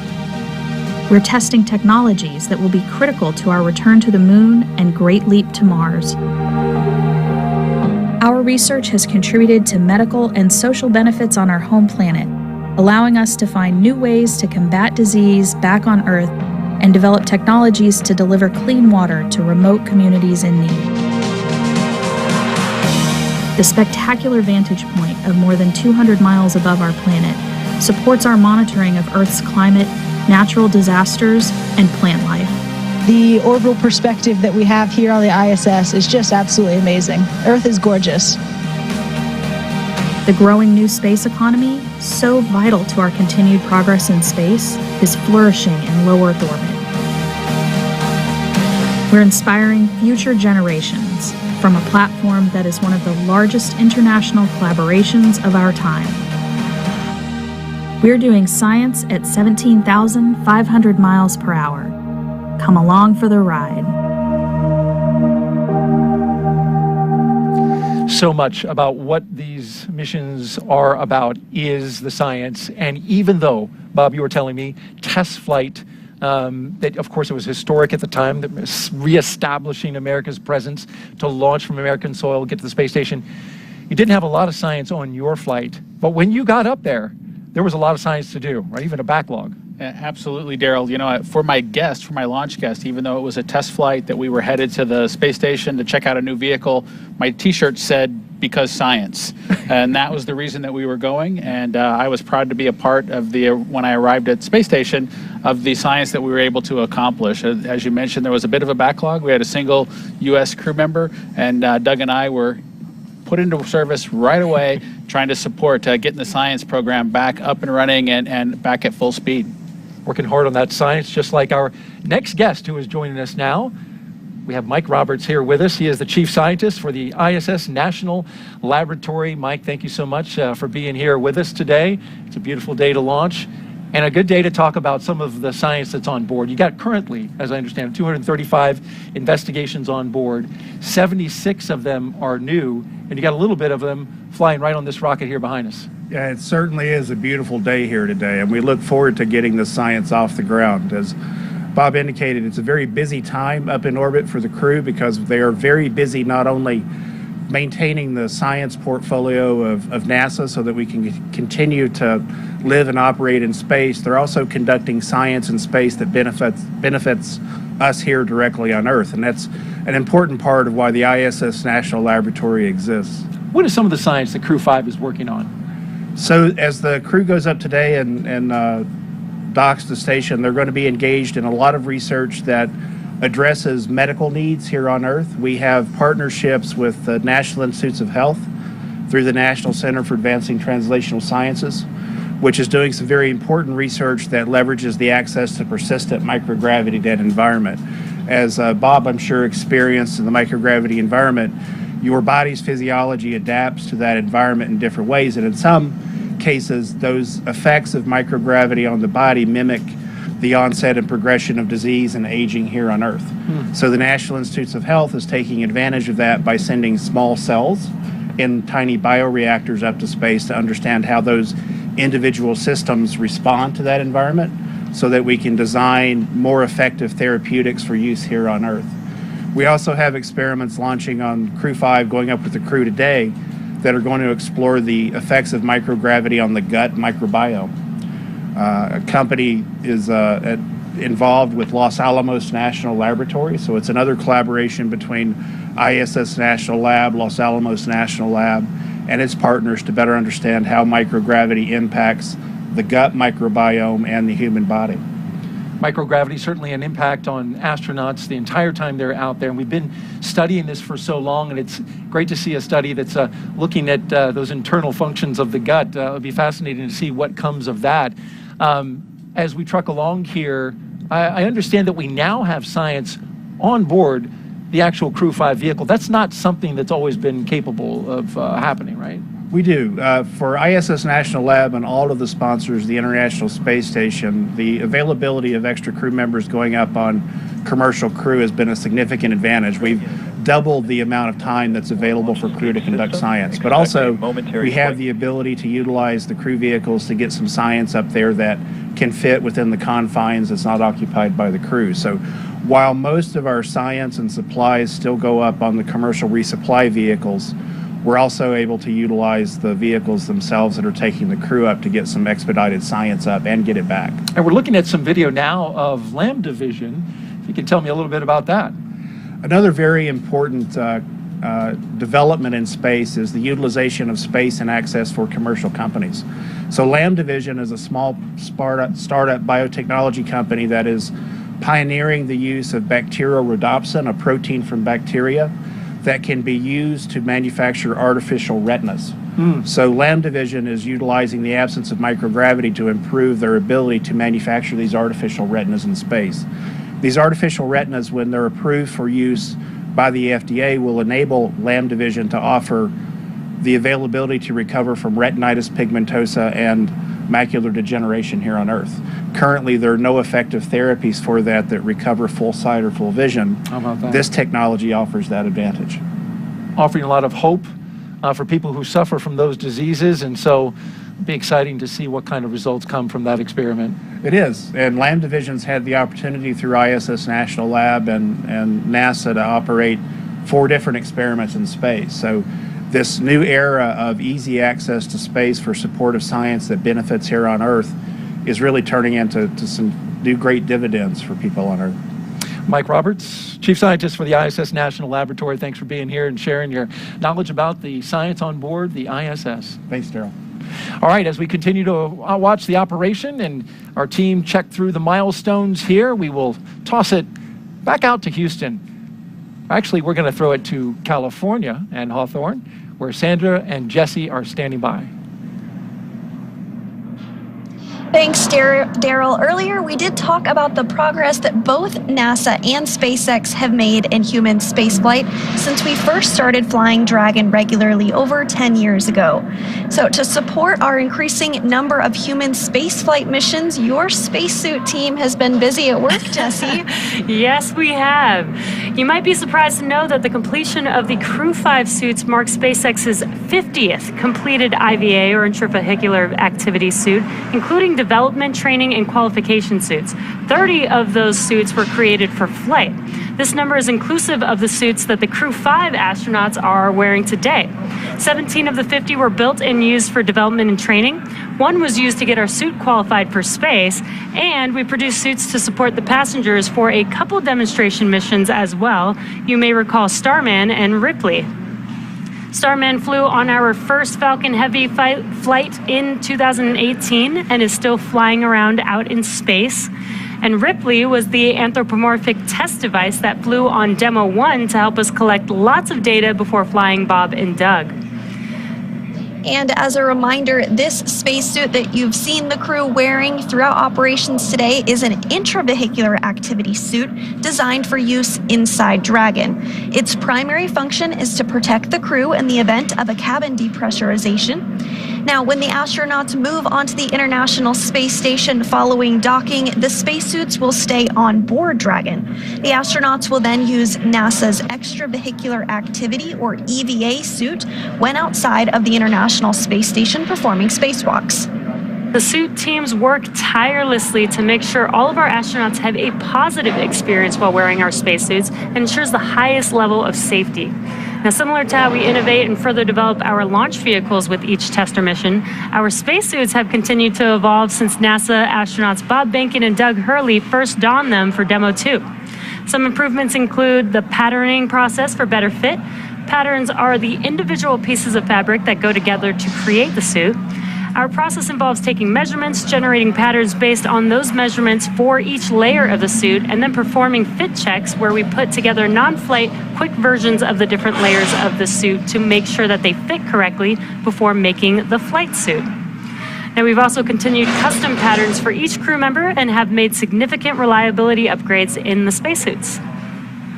And while the suit is a single piece, which means the helmet, gloves, and boots all remain attached as one piece, with us today is a SpaceX helmet lent to us by the spacesuit team, and you can see it here on the table right now. That's right, Sandra. This helmet is made from 3D printed nylon and has a visor that pivots open. And Dragon SpaceX for side hatch leak checks. Go for Dragon. Okay, Josh, we identified a potential piece of FOD on the side hatch seal when we were inspecting everything, so the closeout team is proceeding to open the hatch to address that before closing and re-performing the leak check. For big picture awareness, we still have approximately 12 minutes remaining in the margin for this timer to perform this action, so we'll be able to run through everything without issue here. Okay, Dragon copies will be opened up the side hatch and taking a look at the pod, and we've got 12 minutes of margin. Appreciate the heads up. Good readback. So we just got an update. We were closing the hatch. It sounds like they do need to do another inspection, reopen the hatch, re-inspect the hatch lining to make sure that there's no FOD caught in there, and then perform the procedure to reclose the hatch one more time. It sounds like we do have some margin, 12 minutes of margin, so we are still on track for liftoff today.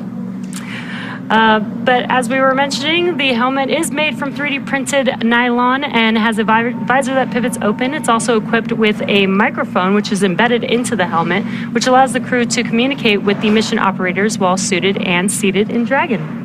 That's right. And those communication systems that you were talking about, you can see inside. They're not inside this helmet because it's not going to be used throughout the mission, but the crew does have the ability to hear via the helmet, and you can see the slots right there for that capability. Yeah. And so now we're going to check in with Kate while the team is working on the hatch. So Kate, how's it going over there? Thanks, Jesse. Yeah, it's super cool to see that helmet up close. Now turning our attention back to the progress with the integrated launch teams, we are coming up on T-minus 1 hour and 32 minutes. As we just heard a couple of moments ago, the closeout team identified a little bit of FOD in that hatch seal. So basically the process is we close the side hatch, we inflate the seal around the hatch to a certain pressure, and then we hold that pressure to see if there's any decay or leak. And if there is, that's an indication that something is in the seal, and that's what occurred today. So the team is in the process of reopening the hatch. They'll clean the seal out, close it, and inflate the seal and re-perform that leak check. So normal, as we heard mentioned, we do have 12 minutes of margin in the launch countdown. As I've mentioned before, the countdown is to make sure that everybody is, all the integrated launch teams are aligned, and we do build margin in order to make sure that we can deal with things like this as they come up. Similar to whenever pilot Josh Cassada had a little bit of decay, or excuse me, not decay, a lower pressure value read on his suit, so we rechecked the suit pressure there as well.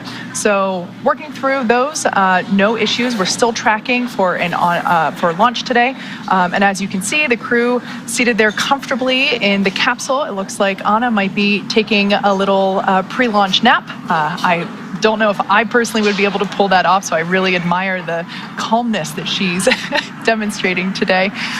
So once that hatch is closed back up and we successfully leak check on that, we should be good to go. We see some movement there. She's not napping. As for the launch engineers, they are located in Firing Room 4 in the NASA Launch Control Center at Kennedy Space Center. They have a view through their large windows of Pad 39A, which is located just 5 kilometers east of them. Currently, the Falcon 9 team is loading helium and nitrogen gas into storage bottles on the launch vehicle. You see on your screen Firing Room 4 there now. RF checkouts are now also complete, and the final review of vehicle testing performed earlier today is underway. So the SpaceX chief engineer, who for this mission is Dan Alex, he will check in with the team at T-minus 80 minutes to verify that we are good to continue with the countdown. Now, the next major activity, we will flow a small amount of fuel into the first stage to prime those Merlin 1D engines for ignition. The team is also monitoring fuel and liquid oxygen loading preparations, ensuring that the propellants in the ground tanks are correctly chilled to prior to loading them onto Falcon 9. Propellant load will begin at T-minus 35 minutes. Now at just under T-minus 1 hour and 30 minutes ourselves, the weather continues to be green. As you can see, beautiful clear day at Pad 39A, but we are of course monitoring weather at downrange as well, and that continues to look good, and the range remains green and ready to support. So all that being said, we are on track to launch in under an hour and a half from now, and we are certainly getting excited here in Hawthorne. With that, let's turn it back over to Daryl and Bob at Kennedy Space Center. How's it going over there, guys? All right, thank you very much, Kate, and we continue to monitor the work that the closeout team is doing right there, rechecking the seal to Dragon between the hatch and the spacecraft, and there you can see the techs making that inspection now, taking a light around it. They had the hatch closed but reopened it after doing the side hatch leak check And Bob, it was interesting. We were talking about this just briefly before Kate threw to us, and there's a way they can check that seal to see if there's any FOD in it. And I thought it was interesting how they do that.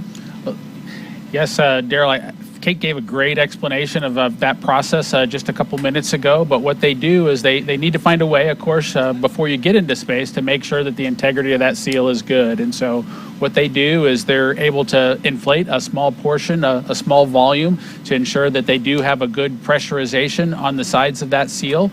And if they do have a leak or some indication that things aren't exactly right, the most likely culprit is some sort of foreign object that's kind of captured in that sealing surface. And so the team goes back in, cleans that area out, and then we'll kind of reaccomplish that leak check to make sure that it's good before the crew gets into the vacuum of space with the spacecraft. And you can see they've wrapped up that process of inspecting, cleaning, and documenting the seal, and now they've reclosed the side hatch to Crew Dragon with our Crew-5 astronauts inside, and they'll start sealing up the hatch now. We'll keep monitoring the action and let you know what's going on. And Dragon, the team's for got a quick update, the closeout team was able to open the side hatch and remove the hair that they identified as FOD. They've closed the side hatch and are stepping into their leak checks right now. We are right on schedule for launch today. Dragon copies. That's great news, and we're standing by for that leak check. Thanks. Okay, well, there you heard confirmation that they found what it was. And real quick, Bob, before we throw it to an interview, a hair was identified. It's fascinating to me that something as small as hair can actually compromise a seal. Yes, it's really important that that area is super pristine, and like we talked about a little bit earlier, that hatch is going to be closed for 6 months as they make their way into orbit, and then won't get open until they come back and are on aboard the recovery ship. And Ground is going to be commencing a health check for launch escape system a second time. Expect a momentary flight computer state change, followed by that transition back to pad hatch closed. Dragon copies. We'll test it again prior to going back to pad hatch closed. Good readback.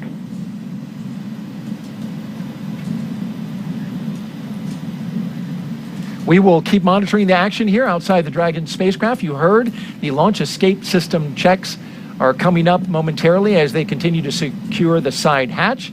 In the meantime, let's go out to Megan Cruz, who has a very special guest, Lieutenant General Thomas Stafford, one of the 24 astronauts we sent to the moon. Megan.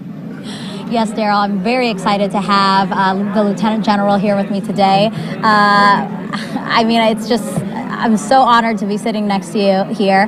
I wanted to ask you, is this your first crewed launch that you've seen? Oh, no, Megan. I was here before when we had commercial launch number 2. So always just love to see a launch.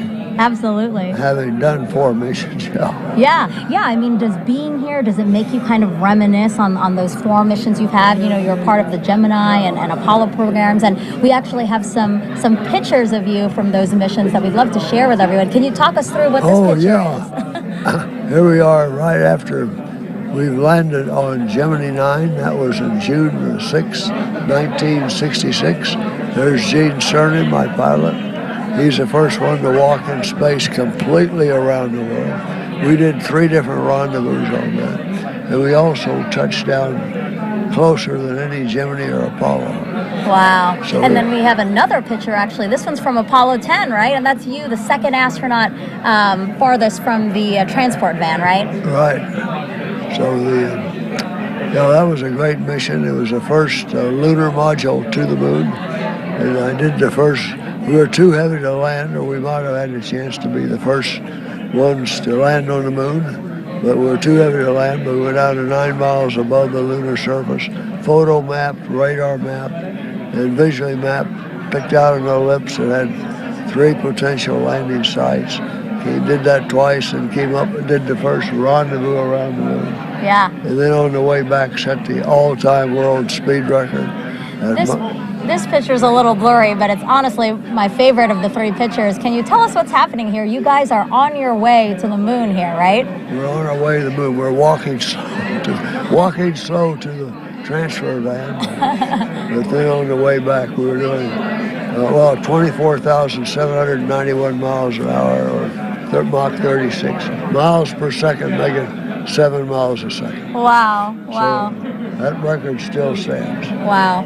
You know, we're talking about the Apollo 10 mission and the work that you guys were able to establish to get us where we are today with our Artemis 1 moon rocket right behind us in the vehicle assembly building. Are you looking forward to the Artemis 1 launch later this year? Oh, absolutely. I worked on helping getting that through Congress back in 2010. That's the authorization that authorized it.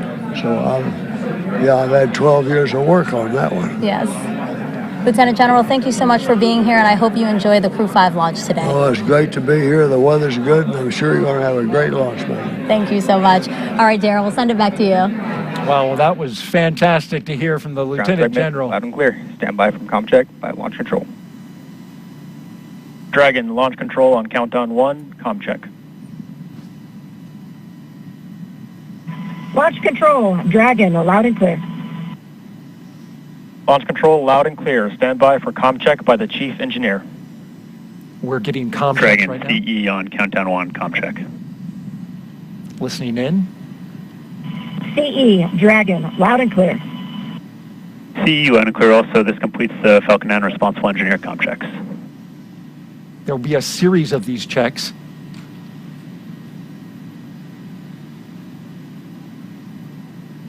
Establishing a number of communication paths to the crew from launch control. Want to just update you really quick. We got a good side hatch leak check. Again, a good side hatch leak check after some FOD was found that compromised it following the first closure. Teams went back in, opened the hatch, cleaned off the seal, shut the hatch back, rechecked the seal, and we are good to go. Again, good side hatch leak check, and we're moving forward now with the comm checks. The SpaceX team working quickly. They had 12 minutes of margin. They whittled that down to about 3 or 4 minutes. And so great job by them. Tackling that issue that can pop up as you're preparing to launch a spacecraft to the International Space Station. There's the Falcon 9 rocket on the pad with the Dragon spacecraft atop. We've got a beautiful day. Nice skies above.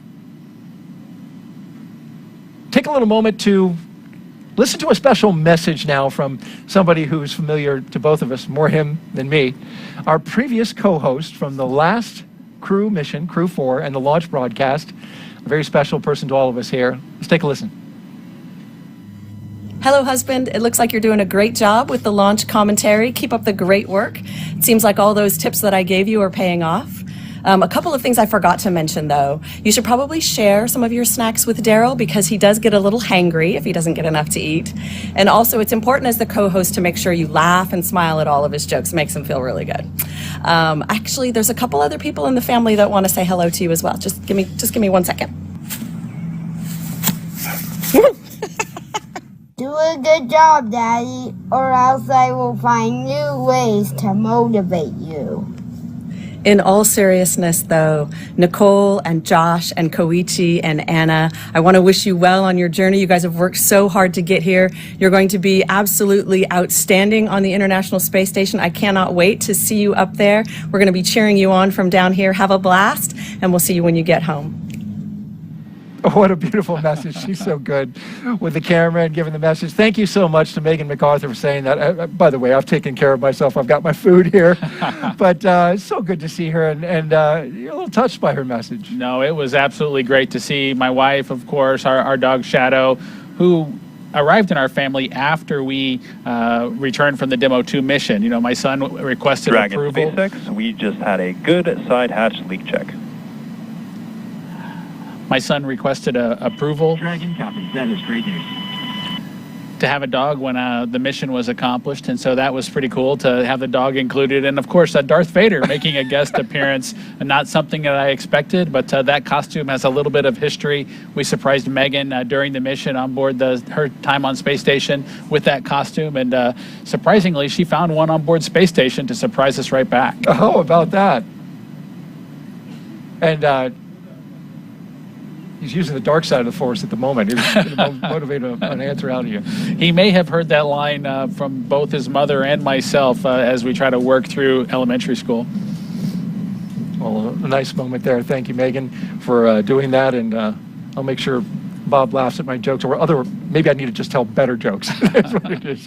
Hey, we want to catch you up on the action. We did have some FOD that was found in the seal in the side hatch, and that was removed. The SpaceX team working quickly to get that removed and cleared. They resealed the hatch and repressurized it, and we have confirmation just heard minutes ago of a good side leak hatch check, and so the team is moving forward. The beautiful shot of Dragon as we look out over the Atlantic. We've got some social media questions, and we asked you to submit them. We've had a little action that we've been dealing with this morning, so haven't been able to do a whole lot of questions, but we're going to start getting to them now. And @Con asks, what kind of personal items can the crew take with them to the International Space Station? No, Daryl, it's a great question, and one that we get asked often. What kind of personal items can the crew take with them? Usually it's something small is probably the best answer to that question, but they're items that are personal mementos of family members or otherwise. You saw my son earlier in the Darth Vader costume. As you can tell, Star Wars has a special place in our family, and so we were able to glue together a small Lego ship and have my wife take that into space. I took one during my mission as well, so that we would have something that he could connect with that was part of our family, something to talk about, during our family conferences. There are many small items with individuals that you want to make a personal connections with that typically the crew will take with them. They also take something that's special to them that allows them to either remember Earth or take advantage of a hobby that they have, whether it's a guitar or other musical instrument, small items like that. It must be nice to have that connection back to Earth and your family because of, you're up there in space, and especially now with these long-duration space missions lasting 6 months. And it's interesting, you mentioned the small effects. Commander Nicole Mann taking her wedding rings, but also some surprise special gifts for her family and a dream catcher that her mother made for her when she was a child. That's aboard her personal effects, which you get about 3.3 pounds of personal effects, as you mentioned. So a nice cultural memento, part of her heritage as a Native American, the first Native American woman to go to space. Let's check back now with California and toss it out to Hawthorne with Sandra and Jesse. Ladies. Thanks, Daryl. We are just 1 hour and a little over 15 minutes from launch, and it is getting more and more exciting as we get to that T0. The crew has already ingressed the Dragon vehicle. They were helped out by our closeout team. Umbilicals were attached to their suits, which provides breathing air and comms to Dragon. Suit leak checks were completed, as well as comms checks completed with the core and the launch director.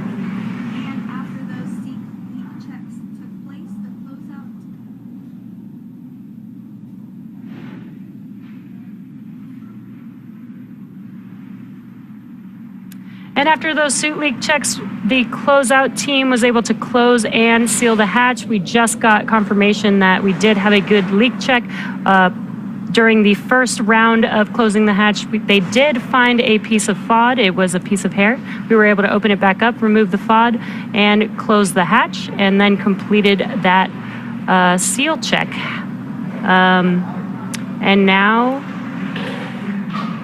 the closeout team is just wrapping up. And once they wrap up in that white room, they will depart the white room. And those final weather checks will be coming up soon, which will be necessary before a final go, no go. And there you can see the closeout team there on your screen. Again, just wrapping up the final procedures for hatch closure there. So let's check back in with Houston for a status on the team supporting the space station on their readiness for launch. Shaniqua, how's it going? Thanks, Jesse. The team here in Mission Control Houston has polled that they are go for the launch. The International Space Station and its onboard crew are ready for Crew-5 astronauts to lift off. When Flight Director Greg Whitney polled his team, he was asking the flight controllers who work on all the different systems on board the space station if their focus areas were online and working properly. This includes life support systems, proper communication links, computers that allow us to command the station on board and their subsystems, and our ability to maneuver the space station are fully functional. The crew in orbit is awake and just finished their midday meals. They will start crew arrival preparations shortly, making sure they are ready to receive the new crew tomorrow. Mission Control Houston will continue monitoring the mission as we check off milestones for today's flight. In the meantime, I'll send it back over to Hawthorne. The International Space Station Flight Control Room is ready for launch. Sandra? Thanks, Shaniqua. That's great news. And while Crew-5 is launching today, just a few months ago, we were launching another crew to the International Space Station. That is, of course, Crew-4, who launched in April. The Crew-4 astronauts currently on board the International Space Station have spent nearly 6 months conducting scientific research in areas such as materials science, health technologies, and plant science to prepare for human exploration beyond low Earth orbit and to benefit life on Earth. Such research also lays the groundwork for future exploration of the Moon and Mars, starting with the agency's Artemis missions. Dr. Chow Lingren was born in Taipei, Taiwan, but spent most of his childhood overseas in England. He was an instructor and jump master with the U.S. Air Force Academy and also has a doctorate in medicine and served as a NASA flight surgeon. After he was chosen as an astronaut, Lingren flew on Soyuz and spent 141 days in space during Expedition 44 and 45. He has a wife and 3 children and is the commander of Dragon Freedom. And up next is fellow airman Bob Hines. He was born in Fayetteville, North Carolina, and has a wife and 3 daughters. He has a Master of Science in Aerospace Engineering and served 21 years in the U.S. Air Force as a test pilot and as a fighter pilot in the F-15E. He came to NASA as a research pilot where he flew science missions in the WB-57. He's the pilot for NASA's SpaceX Crew-4 mission, which has been his first space flight. Now, there's a couple mission specialists on board Crew-4, one of which is Jessica Watkins, who considers Lafayette, Colorado her hometown. A talented rugby player in college, her team won the national championship in 2008. Watkins was a postdoctoral fellow in the Division of Geological and Planetary Sciences at the California Institute of Technology. She completed several internships with NASA, including one testing systems designs for the Mars Perseverance mission at JPL. She became an astronaut in 2017, and just like Bob, Crew-4 was her first flight to space. And the second mission specialist is Samantha Cristoforetti. She was born in Milan, Italy, but now lives in Cologne, Germany with her partner and 2 children. In 2006, she earned her fighter pilot wings and flew the AMX attack fighter at a base in Italy.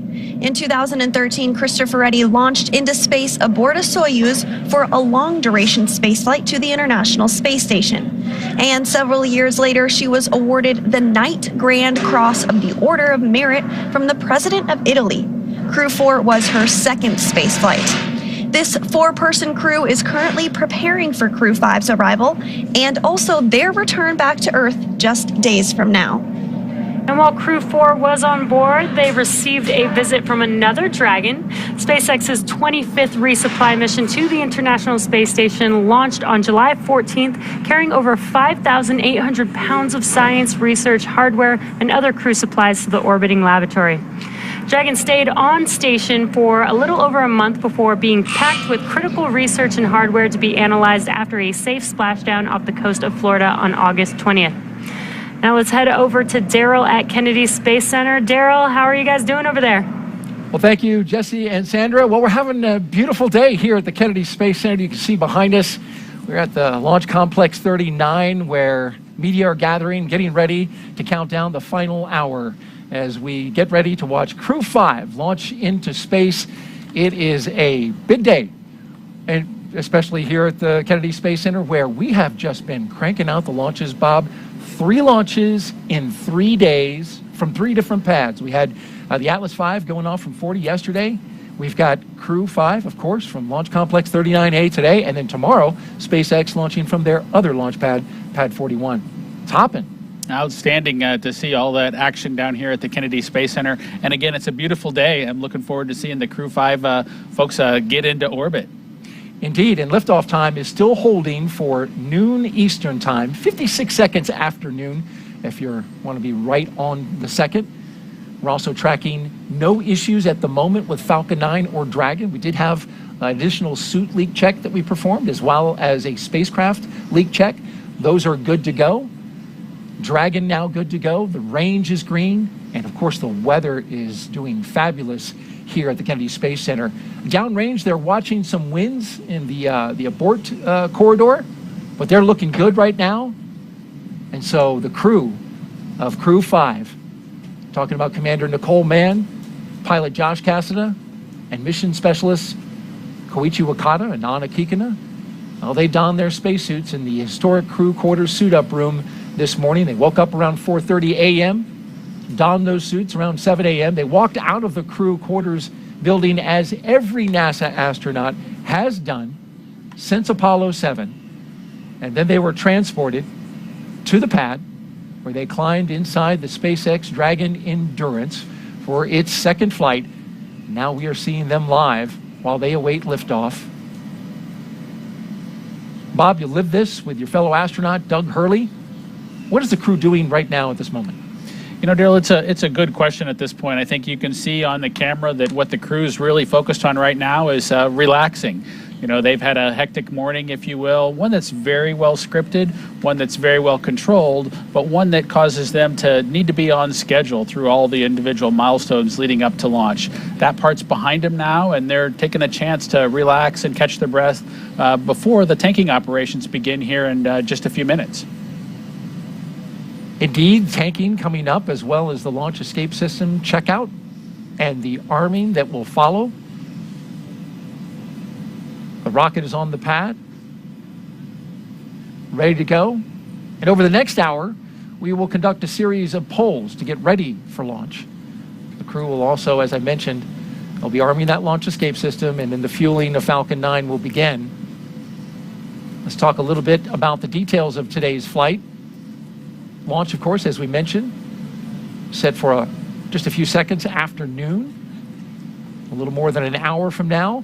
And then Crew-5 astronauts will race towards space, reaching orbit in about 12 minutes. That's followed by a roughly 29-hour flight to dock with the International Space Station, one of the longer transit times to the ISS. And then that docking will happen at 4:57 p.m. Eastern Time tomorrow. And of course, we'll have coverage of that. A quick history of NASA's Commercial Crew program. It all began with the first successful and historic test flight of Crew Dragon. The closeout team has departed the crew arm, and with that, ground is going to cycle the orbit tank isolation valves to equalize low flow pressure. Dragon top. All right, they're cycling the valve there, and as well, closeout team is now departing that location that you see, 39A. They'll be making their way off the pad, and that'll lead us into getting ready to fuel the rocket. Of course, I was talking about the historic test flight for my partner here and co-host, Bob Benkin. His crewmate, Doug Hurley. Together they flew the mission that was called Demo 2. And after Bob and Doug returned, of course, NASA was certified with SpaceX to fly astronauts regularly to and from the International Space Station. And of course, that led to the regular rotational missions that we see today, the 5th rotational mission to the International Space Station.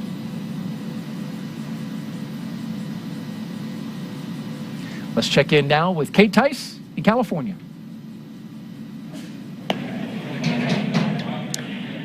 Thanks, Daryl. Quick status update for those that have recently tuned in. We've had a smooth countdown so far today.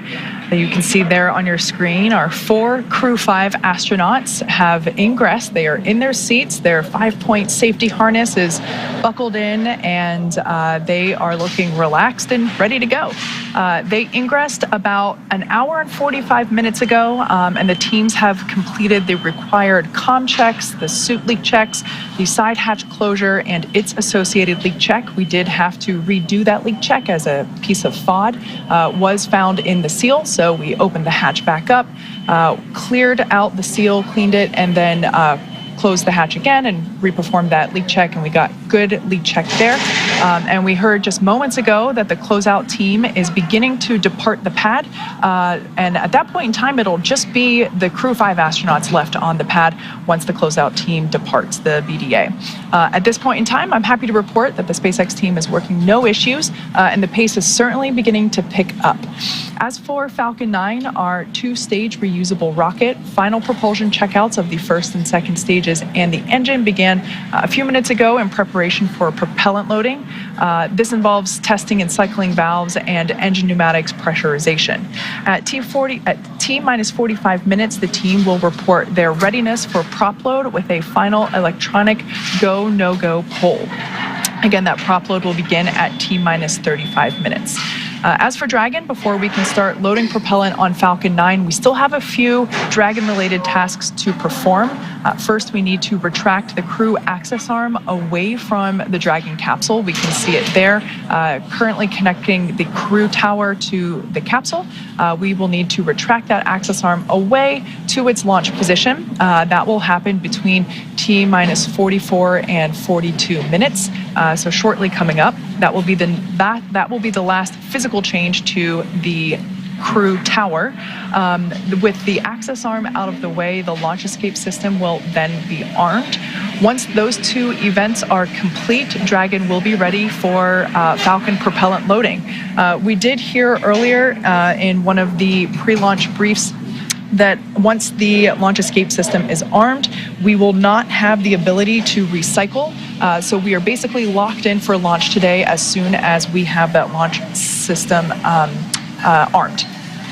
As for weather, we will also verify with the launch weather officer that all the weather meets all of the associated constraints, including items such as wind speed, lightning, and precipitation.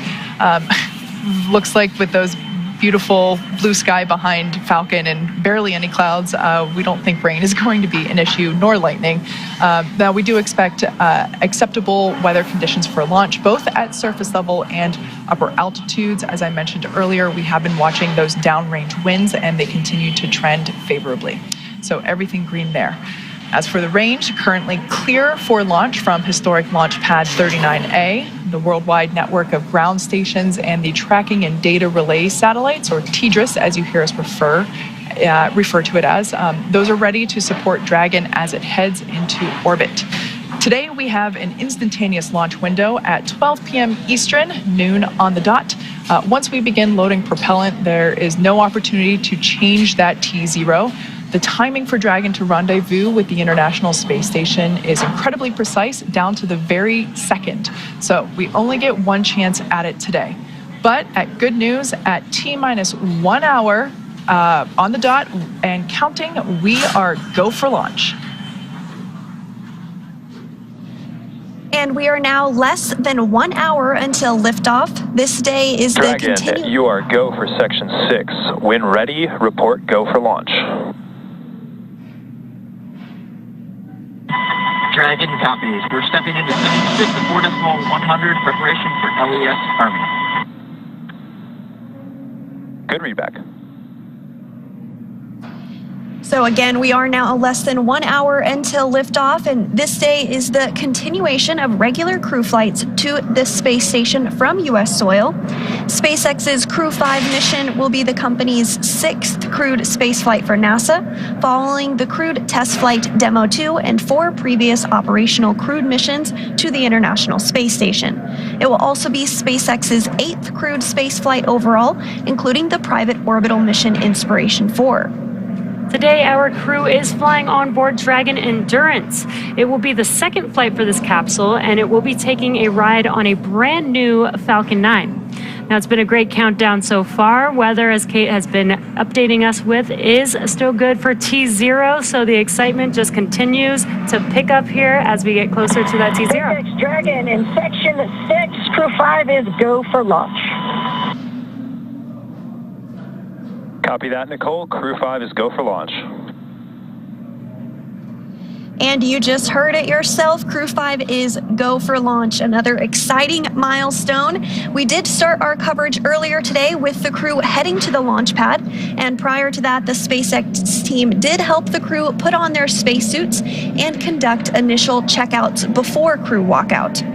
Crew walkout was where Nicole Mann, Josh Cassada, Koichi Wakata, and Anya Kikina gave final goodbyes with friends and family gathered outside the operations and checkout building before they began that roughly 20-minute ride to pad 39A. And we were able to watch the crew as they boarded their Teslas and headed down the NASA Causeway, headed towards the launch pad. And once they arrived at the pad, the crew took a moment to enjoy the view of the vehicle as that they will be taking flight on this afternoon, and then headed up the fixed service structure to begin a process known as crew ingress, where the astronauts entered the Dragon spacecraft.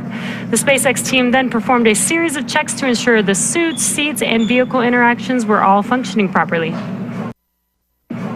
And a short time ago, the team did close out Dragon's hatch, and the crew is safely inside.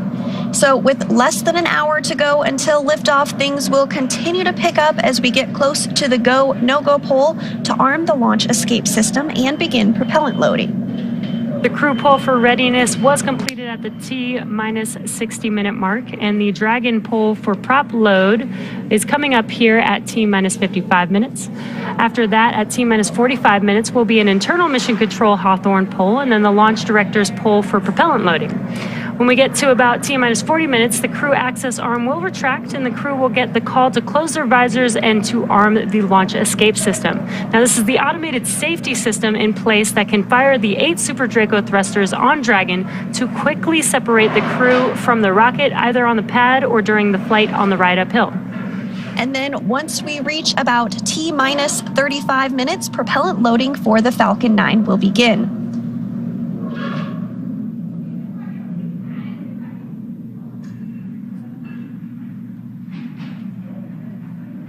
So we did hear that the crew is go for launch. Great news. So with that, let's send it back to the team in Florida. Megan?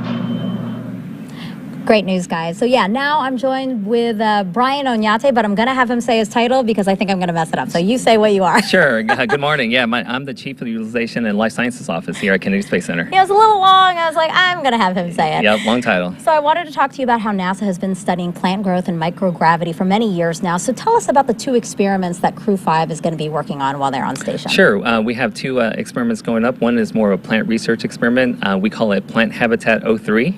It will be going into the advanced plant habitat. And actually, that plant experiment is doing a generational study. So as you can see, that's the advanced plant habitat. And those the plant that is growing in there is called Arabidopsis. It's our model plant. And basically, we're going to grow that and get it all the way to seed. And the study is basically getting those seeds, bringing them back, and then reflying those seeds to see what happens. So what's interesting is... And the second picture, right, that we have, that's how you capture the seeds. Yeah, that's how we capture the seeds. What's interesting about those seeds, they're actually the size of pepper. So imagine the pepper that you put on your food, very tiny, very small. So we had to actually develop these capture bags to grab those seeds.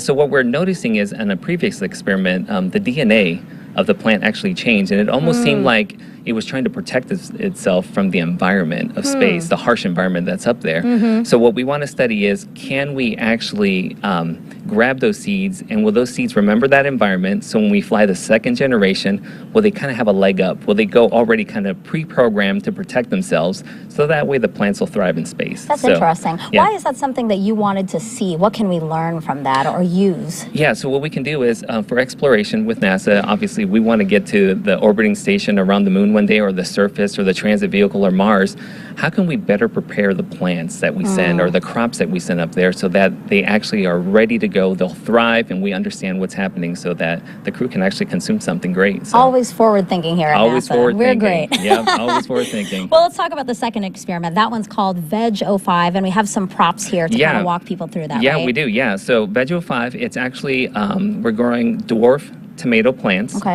and we're going to put them in this, what we call here is a plant pillow. It's what's interesting, it's actually made out of Kevlar, so exactly what police use in their police vests. So I guess they might be bulletproof plant pillows, but yeah. So these plant pillows, it's just basically how do we hold the soil? How do we put the fertilizer and the seed in there in order for us to grow the plants? Because they would just fly around on the space station. They would just fly around on the space station. So we have a little, what we call a quick disconnect here. This is where we apply the water. So once we apply the water in there, we have to keep watering it like here on Earth, and just let the plants grow and let them thrive in space. So, and you mentioned the fertilizer. Yep, the fertilizer and the arsenite. So what you see there on the right there is the arsenite, which is actually clay chips, right? It's the soil that basically allows the water to be absorbed and allows the plants, roots to kind of grow in there and grab water and nutrients.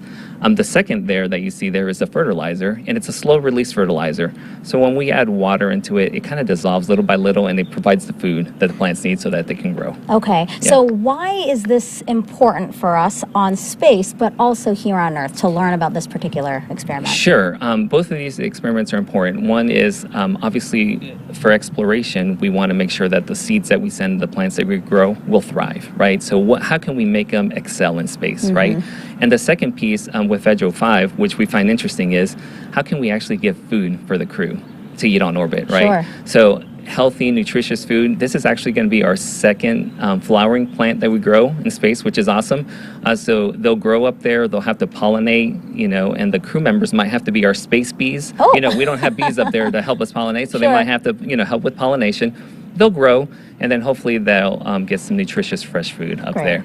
And the benefit, what I find interesting here for Earth is there's a lot of things that we learn with ISS. ISS is basically a laboratory or another test tool. So we really want to see what data can we gather from growing up there. So when we bring it down to Earth, if we're in a stressful environment or another environment that is challenging, what did we learn up there so we can actually grow better crops here on Earth? I love hearing about the science, Brian. Thank you so much for sharing that with us. No problem. Sounds great. Thank you. We'll send it back to you guys.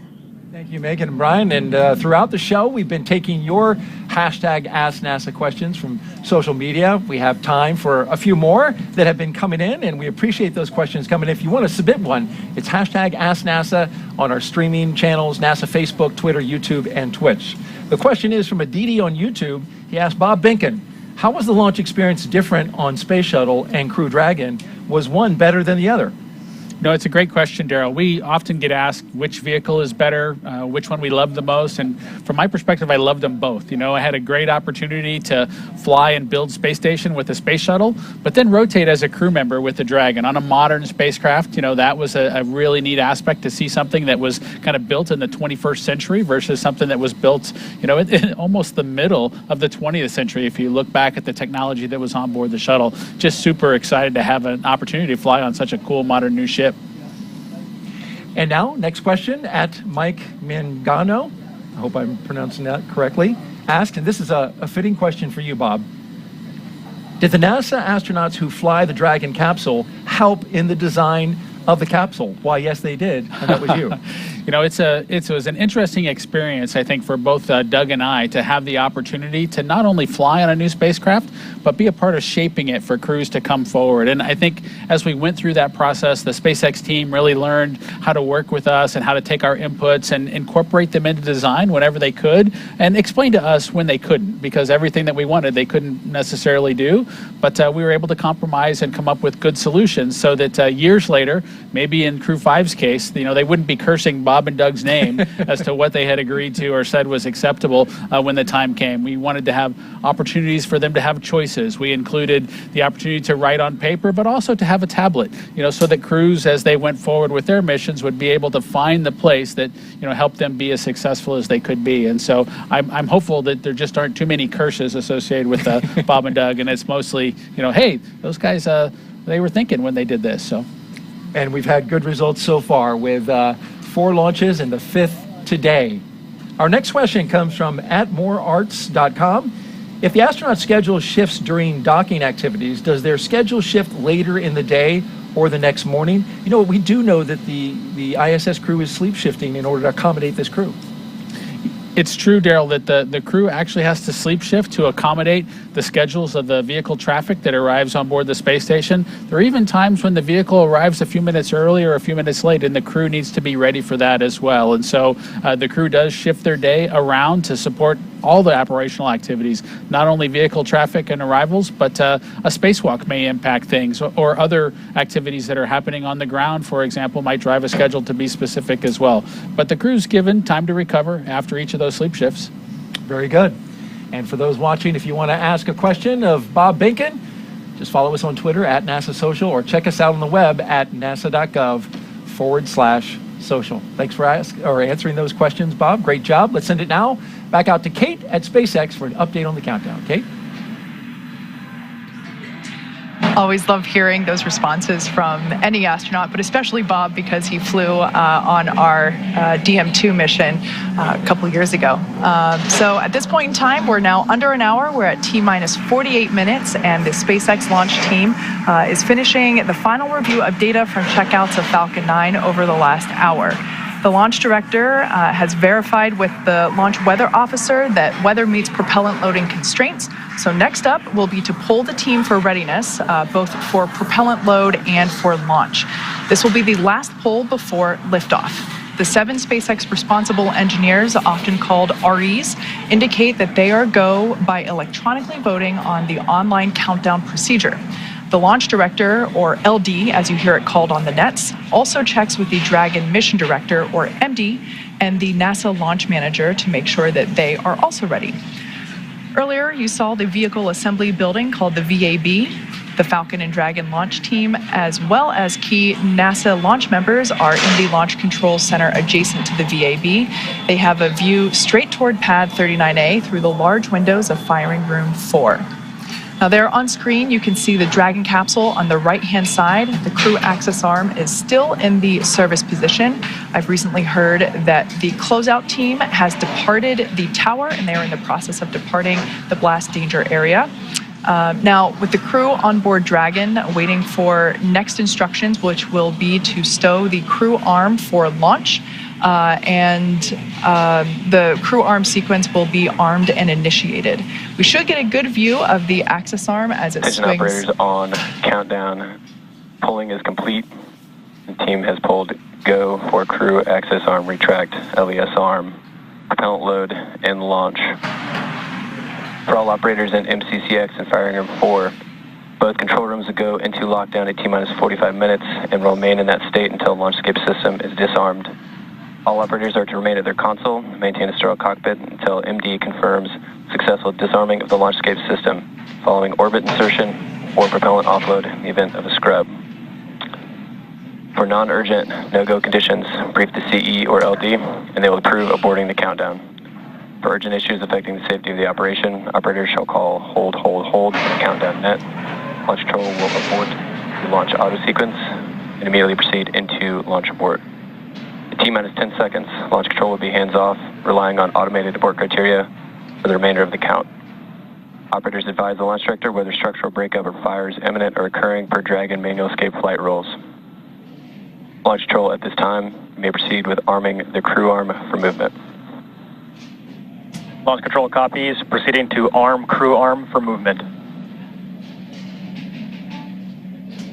All right, quick recap there. All really good news. It sounds like the final poll has been conducted and all of the responsible engineers polled go, as well as the range they polled ready for launch, and the NASA team, the NASA launch team is also ready for launch.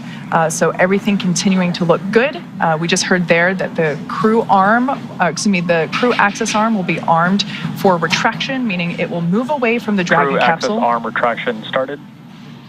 All right, and there we should get a view of that crew access arm now moving away from Dragon capsule.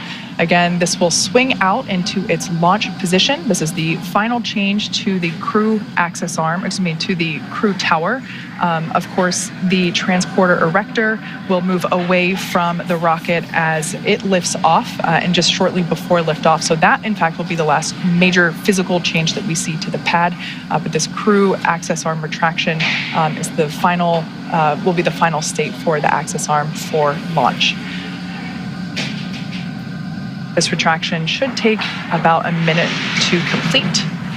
Now, as I mentioned before, the range continues to be go for launch, monitoring the clearance area around the launch pad, as well as air and sea space around the flight corridor. And of course, here at Kennedy Space Center, as you see on your screen, the conditions are gorgeous. Everything continues to be acceptable for launch. Many things go into consideration, such as ground winds, any rain that might be in the area, as well as potential for lightning, any thick clouds, and of course, as I mentioned before, downrange landing zones.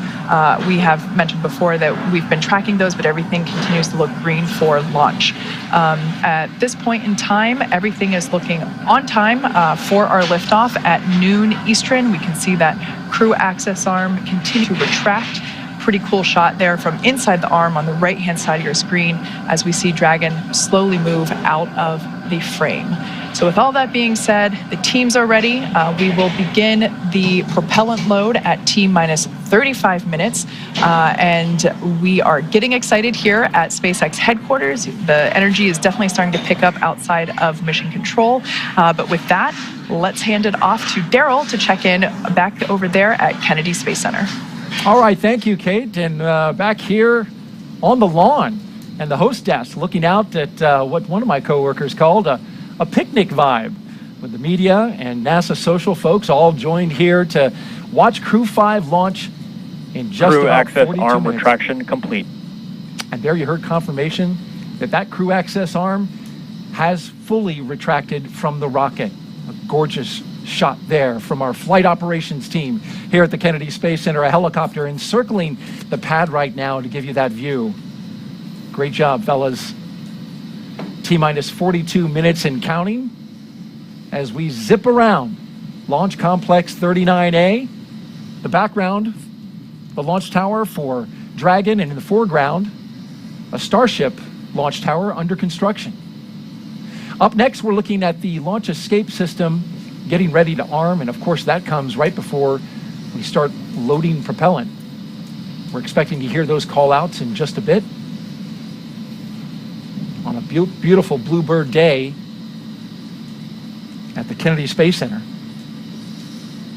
Our Crew-5 is in their seats at the very top of that rocket, inside the capsule Endurance, making its second flight. There they are, from left to right. Cosmonaut Anna Kikina, Josh Cassada, Nicole Mann, and Koichi Wakata. And Daryl, they're getting into position to begin their procedure that'll have them arming that launch escape system that you mentioned. They'll be able to hear some clicking of valves and follow along on their display screen as once they've kicked off that procedure, as the vehicle kind of catches up and completes that arming sequence. And as you know, once the fueling operations begin, the crew has to be ready to potentially launch somewhere if there was some sort of a problem. And so that launch escape system needs to be in place and armed in preparation for that fueling operation to begin. That system will stay armed throughout the ascent phase until the crew is actually safely in orbit, allowing them a safe way to escape from the Falcon 9 rocket should there be any sort of a problem with the vehicle. And we're expecting to see the astronauts close their visors and arm the launch escape system that you just talked about, Bob, here in a little over a minute. We'll get the call out from the launch team. You'll also see them ensure that their feet are in the appropriate locked in position, their straps are tight, because again, should that system be required, they might be going for a pretty significant dynamic ride. But of course, we don't expect that to happen today, but they'll have that system in place just in case as the appropriate safety measure. Yeah, Bob, that launch escape system powered by Super Draco engines capable of moving Dragon a half a mile in just 7.5 seconds, which is equivalent to a peak velocity of 436 miles per hour. I know you know this system well. You were very much briefed and very aware of its capabilities. You want to be able to not only get off the launch pad, but also get off the rocket while in flight. So it's got to move fast. Absolutely, Daryl. And for shuttle systems, the crew would really have to do a lot of manual activities to steer the vehicle through the appropriate escape or abort scenarios, as we talked about them in those days. But this system is highly automated, and the crew primarily follows along with its operations. Dragon, you are go for Section 7 of 4.100 to close visors and arm the launch escape system.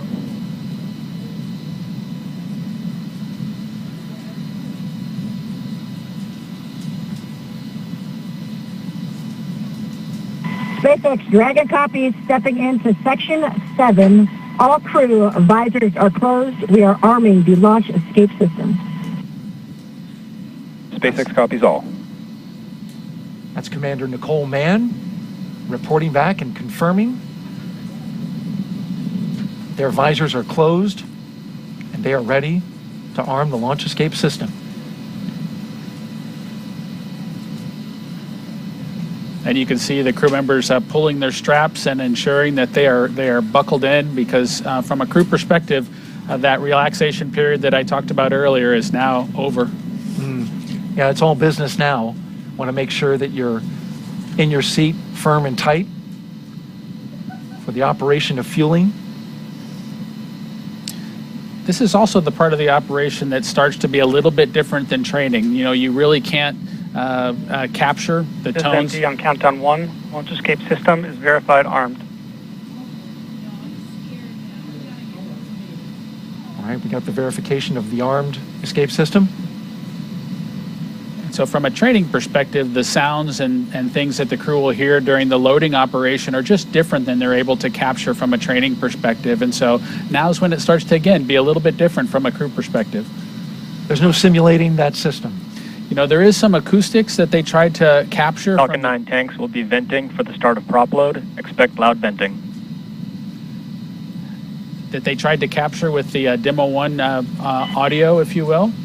But as you heard in the comm that just came through there, you need to get reminded to expect loud venting during some of the operations. And these are new things from a crew perspective that you've been briefed on, but now you're going to hear them for the first time.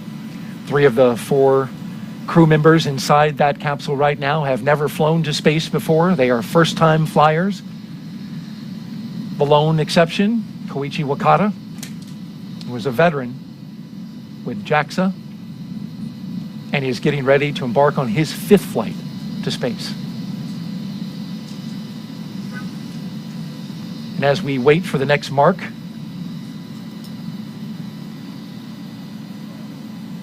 the crew's experience, whether it's a space shuttle or a Soyuz or the Dragon vehicle or Starliner or Artemis, as we move towards that, these experiences are all slightly different. And so I'm excited to hear, Koichi's discussion as he tries to balance and describe all 3 of them side by side when he gets back from this mission.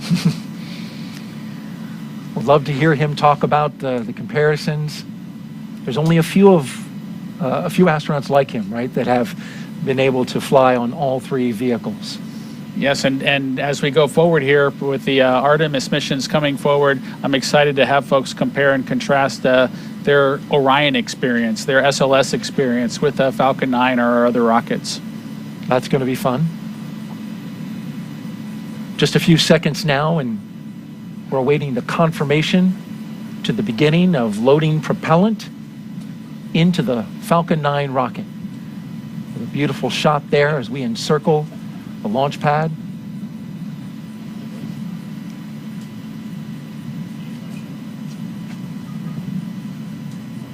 Just a few more seconds until that call out.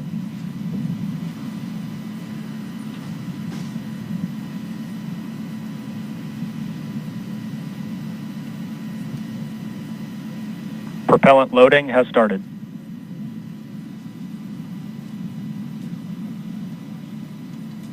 And so it begins. The loading of propellant aboard the Falcon 9 rocket liquid oxygen and RP1. Got your propellant and your oxidizer, which blended together make quite the combustion. Millions of pounds of thrust to get Crew-5 into space. There are a lot of details to that operation, Daryl, with each of the stages, and as you mentioned, the oxidizer and the fuel both needing to be loaded, and so the crew will follow along with that carefully as the loading operation commences. If there was any reason for them to need to stop that operation, the crew would expect that propellant loading to kind of be backed out and reversed, and so they'll want to understand the state of that fueling operation going forward, just in case they had to back out of it. And we've got a social question now from @GrantB117, who asks, how long does it take to complete the fueling operations? It's a great question, Daryl, and they started it at 35 minutes because that's really, prior to liftoff, because that's how long it takes for the loading operations to kind of get executed. The crew goes through the process, the ground team, of loading that propellant, ensuring that they get the proper commodities on board. The actual sequencing of things might be affected a little bit by the temperature on a given day, but they have that process well monitored, and they begin at 35 minutes because that's how long it takes to get the rocket all fueled up. Thank you for asking, or for answering those questions, and to you out there for asking the questions. Keep them coming. #AskNASA on our various social platforms. And again, now that fueling for Falcon 9 has started, that means the 8 Super Draco engines inside Crew Dragon are ready, if needed, to launch the capsule away from Falcon 9 in an instant, should there be any kind of emergency associated with the rocket or the pad. The NASA and SpaceX teams have trained extensively for exactly that type of contingency. And so now let's go over to Kate Tice at SpaceX headquarters in Hawthorne for another operations update. Kate? Thanks, Daryl. You can probably tell by the background noise that things are starting to get more exciting now that we're just practically 30 minutes away from launch of Crew-5, certainly counting down the final minutes. Everything's still looking good for Falcon 9 and Dragon. With that launch escape system now armed, we are heading for an on-time launch just 32 minutes from now. As you saw, Falcon 9 propellant load began right on time at T-minus 35 minutes. The first and second stages of Falcon 9 are each loaded with 2 liquid propellants. One is fuel, which is loaded into a tank at the bottom of each stage, and the other is an oxidizer, and that's loaded into a tank at the top of each stage. The fuel that we use to power the Merlin engines is a refined kerosene referred to as RP1, or Rocket Propellant 1.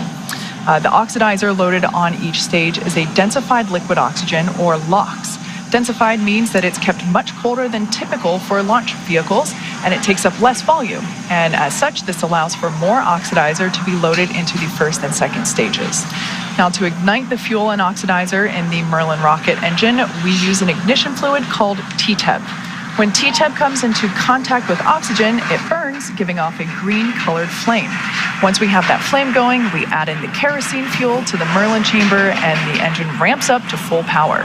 You might actually be able to see that green flash just as the second stage engine ignites following stage separation, which is expected to happen about 2 minutes and 48 seconds into flight. Right now, we're topping off helium into pressure vessels on both stages. This is used to pressurize tanks in flight as propellant is pulled out of those tanks by the Merlin turbo pumps. Now, on board the spacecraft, the astronauts are monitoring systems from their crew monitors. Stage 1 cryo-helium loading has started. All right, there we just heard that the cryo-helium load has begun. Again, that is going into those pressure vessels that I mentioned earlier. Now, the crew training simulator has included playback of the sounds that were recorded in a previous Dragon capsule during recent flights. So all of the pops and the hisses that the vehicle puts out, all the crew has heard those before, though not live. So they are prepared for all the noises, the extra noises that they're now hearing. As for the range, continues to report no problems. They are go to support launch. Weather also clearly looking great. I think we're actually seeing even fewer clouds than we were about 20 minutes ago. We had a less than 10% chance or probability of violation of our weather constraints, also known as a POV. So that's really good. That is for the launch site conditions. We are also tracking downrange weather conditions as well as launch sites around the world in the unlikely event that Dragon needs to escape. Now, as a reminder, today we have an instantaneous launch time because we're heading to the International Space Station. So at this point in time, if we hear a hold for any reason, we will have to stand down and target our backup launch opportunity, which is tomorrow, just under 24 hours from today's planned launch.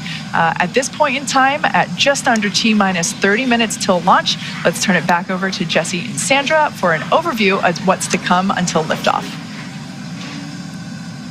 Great. Thanks, Kate. Always great to hear that we've got good weather and it looks beautiful over there at KSC. For Crew-5, the astronauts' flight to station will take about 29 hours. And as we await T0 in just about 28 minutes from now, the ground operations team is doing a series of system checks to make sure both Dragon and Falcon 9 are ready for launch. You're looking at a live view of our teams at the Cape as they prepare for liftoff. And as we wait for the launch clock to hit 0, we want to give you an overview of what the Ascent portion of the mission will look like. Now, once we hit T0 and a successful launch occurs, we will watch Falcon 9 and Dragon lift off from historic launch pad 39A and make their ascent. About 50 seconds into flight, Falcon's 9 engines will throttle down to help pass through the period of a maximum dynamic pressure on the rocket, or what we typically refer to as max Q. At this point in time, the vehicle will be going supersonic. And once we're through the period of maximum dynamic pressure, we can throttle up our 9 Merlin engines again. From there, at about 2.5 minutes into flight, we have a series of 3 events that will happen in rapid succession. The first is MECO, or main engine cutoff, and this is where all 9 Merlin 1D engines shut off in preparation for stage separation, which is, of course, our second event. This is where the first stage detaches from the second stage, and the first stage will make its way back to Earth for landing, while the second stage continues on its journey with the third event, which is SES-1, or second stage engine start number 1. And this is where the MVAC engine lights up and propels the second stage along with our Crew-5 astronauts to orbit. As Stage 2 heads towards its targeted drop-off orbit, Stage 1 will execute 2 burns in order to make its way back down to Earth. The first is the entry burn, and that's where 3 of the 9 M1D engines will reignite and shut down, and this helps to slow the stage down in preparation for entry back into the Earth's atmosphere. While the first stage is heading back to Earth, the second stage will cut off its 1 Merlin engine that was ignited right after stage separation. Once this happens, we will wait for confirmation of a good orbital insertion. About 90 seconds after Dragon gets into orbit, Falcon 9 will land back on Earth. The landing burn is just a single engine burn, powerful enough to bring the vehicle's speed down rapidly in order to touch down on the drone ship at about 9.5 minutes into the mission. While Falcon 9's first stage is landing, Dragon is preparing to separate from the second stage. About 3 minutes after the second stage gets into orbit, we should have a great view of Dragon with its 4-person crew drifting away from the second stage. Once Dragon is a short distance away, it will begin checking out its Draco maneuvering thrusters to make sure Dragon continues to increase separation distance from the second stage. And it is worth noting that these are not the Super Draco engines that would be used during an abort scenario. About 40 seconds after separation, Dragon's nose cone deploy sequence will begin. It will take roughly 4 minutes for the nose cone hooks to unlatch and open, exposing its guidance navigation controls that will help Dragon autonomously fly to the space station. And lastly, once the nose cone is deployed, the remaining Draco thrusters on the forward bulkhead will be checked. From there, over the next... Stage 2 cryo-helium loading has started. From there, over the next 29 hours, Dragon will be in its rendezvous and approach phases, undergoing a number of phasing burns as it makes its way back to station. All that will be coming up soon, but for now, let's check back in with Shaniqua in Mission Control Houston. Shaniqua? Thanks, Sandra. The flight controllers here in Mission Control Houston are laser focused on the onboard systems of the space station, making sure it is ready to receive Dragon vehicle tomorrow. They're also making sure communication links between the station, Dragon, and the ground are working properly. The consensus right now is that everything is proceeding nominally. Teams here in Mission Control Houston, the teams in Hawthorne, and the astronauts aboard the space station will monitor the autonomous docking of the Dragon spacecraft tomorrow evening. They'll perform a series of leak checks, then work to open the hatches both on the Dragon side and inside the space station's pressurized mating adapter. We expect hatch opening to take place around an hour and a half after docking. And once aboard, the astronauts will be greeted by Station Commander Samantha Christopher-Reddy, and then the whole station crew will join in for welcoming remarks to the new crew members. Now, due to critical science, this welcoming remarks will be about 90 minutes after the crew is on board. Once on board, the crew members will no longer be referred to as Crew-5, but rather as flight engineers of the International Space Station. Here in Mission Control, Flight Director Greg Whitney is on console overseeing the team for launch, and he will be back tomorrow for docking. We'll be on air continuously through Crew-5's arrival, but live coverage of docking is expected tomorrow around 4:57 p.m. Eastern Time. That's it from now. From Mission Control Houston, I'll toss it back to the team in Florida. Daryl, how's it looking? Well, it's wonderful out here, Shaniqua. Wish you could be here. We got picnic weather out here at the press site and Launch Complex 39, where we are looking out for the launch of Crew-5 from historic Launch Complex 39A, a beautiful sweeping shot of the lawn where we have our special guests. The media are here. We've got NASA social folks who are out on the lawn, and of course, me and Bob. Bob's riding shotgun here as we take our coverage to the next level at the final 23 minutes of liftoff. Now, from the countdown rather. We are just seconds away from the 5th astronaut rotation mission to the International Space Station under NASA's Commercial Crew Program. Commander Nicole Mann, pilot Josh Cassada, and mission specialist Koichi Wakata and Anna Kikina are strapped into their seats inside the Dragon Endurance at the very top of this rocket here. We are listening in to the communications as they talk live to the Falcon 9 team. The rocket is fueling. The operation is doing well. And the launch escape system is armed. Of course, that means Dragon is prepared to launch itself away from the Falcon 9 rocket in case of an emergency on the pad or after liftoff. So far, operations looking and sounding as expected, and we are counting down to our liftoff at just after noon, 12 p.m. and 57 seconds after the hour Eastern time. There was a 1-second adjustment. That's pretty typical as happens when we get to this stage of the mission.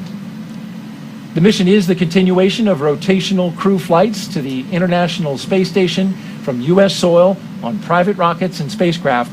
Of course, this would not have been possible without the success of the NASA SpaceX Demo 2 test flight now 2 years ago, and of course the safe delivery and return of Crews 1, 2, 3, and eventually here in about a week, Crew 4. Of course, we're happy to have the pilot from Demo 2, and that's Bob Binken. Appreciate you being here, been giving us some great thoughts and explanations about everything that's been happening. Well, thank you, Daryl. I'm super excited to be here for Crew-5 and get a chance to relive my experience during the Demo 2 mission. And it's been a great one so far. We've watched the crew get into the capsule. We've watched, they worked through a couple of issues early on, but those have been cleared. A suit leak check and a hatch leak check that had to be double checked. Now we're rolling along and moving towards liftoff. A couple things that are coming up as we count down. We're going to have stage 2 RP1 load complete. That's in 20 seconds. A few seconds later, we'll get strong back chill. That will begin in order to set the stage for the stage 2 liquid oxygen load.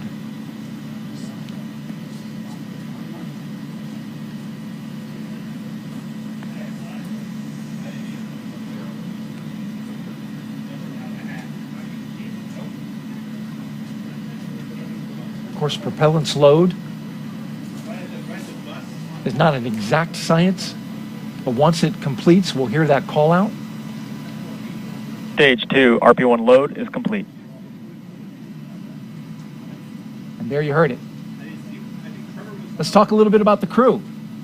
If you're just joining us, we have a 4-person crew that we call Crew-5, and it's commanded by Nicole Mann. She holds a Master of Science in Mechanical Engineering and is a colonel in the Marine Corps. She was an FA-18 Hornet and Super Hornet test pilot and deployed twice aboard aircraft carriers in support of combat operations in Iraq and Afghanistan. Nicole was selected by NASA in June of 2013, and in the years that followed, led the astronaut corps in the development of hardware for our Artemis program. Today, the Crew-5 commander will be flying into space for the first time, and once she reaches space, she will be the first Native American woman to stay on station. A historic first for NASA and for her. Absolutely, Daryl. The astronaut corps is widely diverse, and I'm just proud to see Nicole join that crew on board the International Space Station. With her is pilot Josh Cassada. He grew up in Bear Lake, Minnesota. The physicist and U.S. Navy test pilot flew the P-3C and the P-8A, as well as 23 combat missions. He later became an instructor at the U.S. Naval Test Pilot School, which is a path to NASA for military officers. Cassada is one of more than 100 graduates who have become astronauts, going all the way back to the Mercury program. More recently, he served as capsule communicator and mission control, but today he is the pilot aboard Dragon. It's a seat I know well, and I look forward to seeing Josh support Nicole and the rest of the crew on their way towards the International Space Station. The mission specialist now, Koichi Wakata, he's the veteran, a Japanese astronaut who has a doctorate in aerospace engineering. In 1996, he became the first Japanese mission specialist aboard the Space Shuttle Endeavour for STS-72. Altogether, Koichi flew 4 Space Shuttle missions, a Roscosmos Soyuz, and was on a long-duration stay aboard the International Space Station. During his 2-decade career as an astronaut, Koichi has spent 11 months in space. Bob, you spent a fair amount of time in space yourself. It's great to have a veteran aboard. It absolutely is, and in addition to being a veteran, Koichi just has a wonderful personality that I know is just it's key to kind of success on board the space station.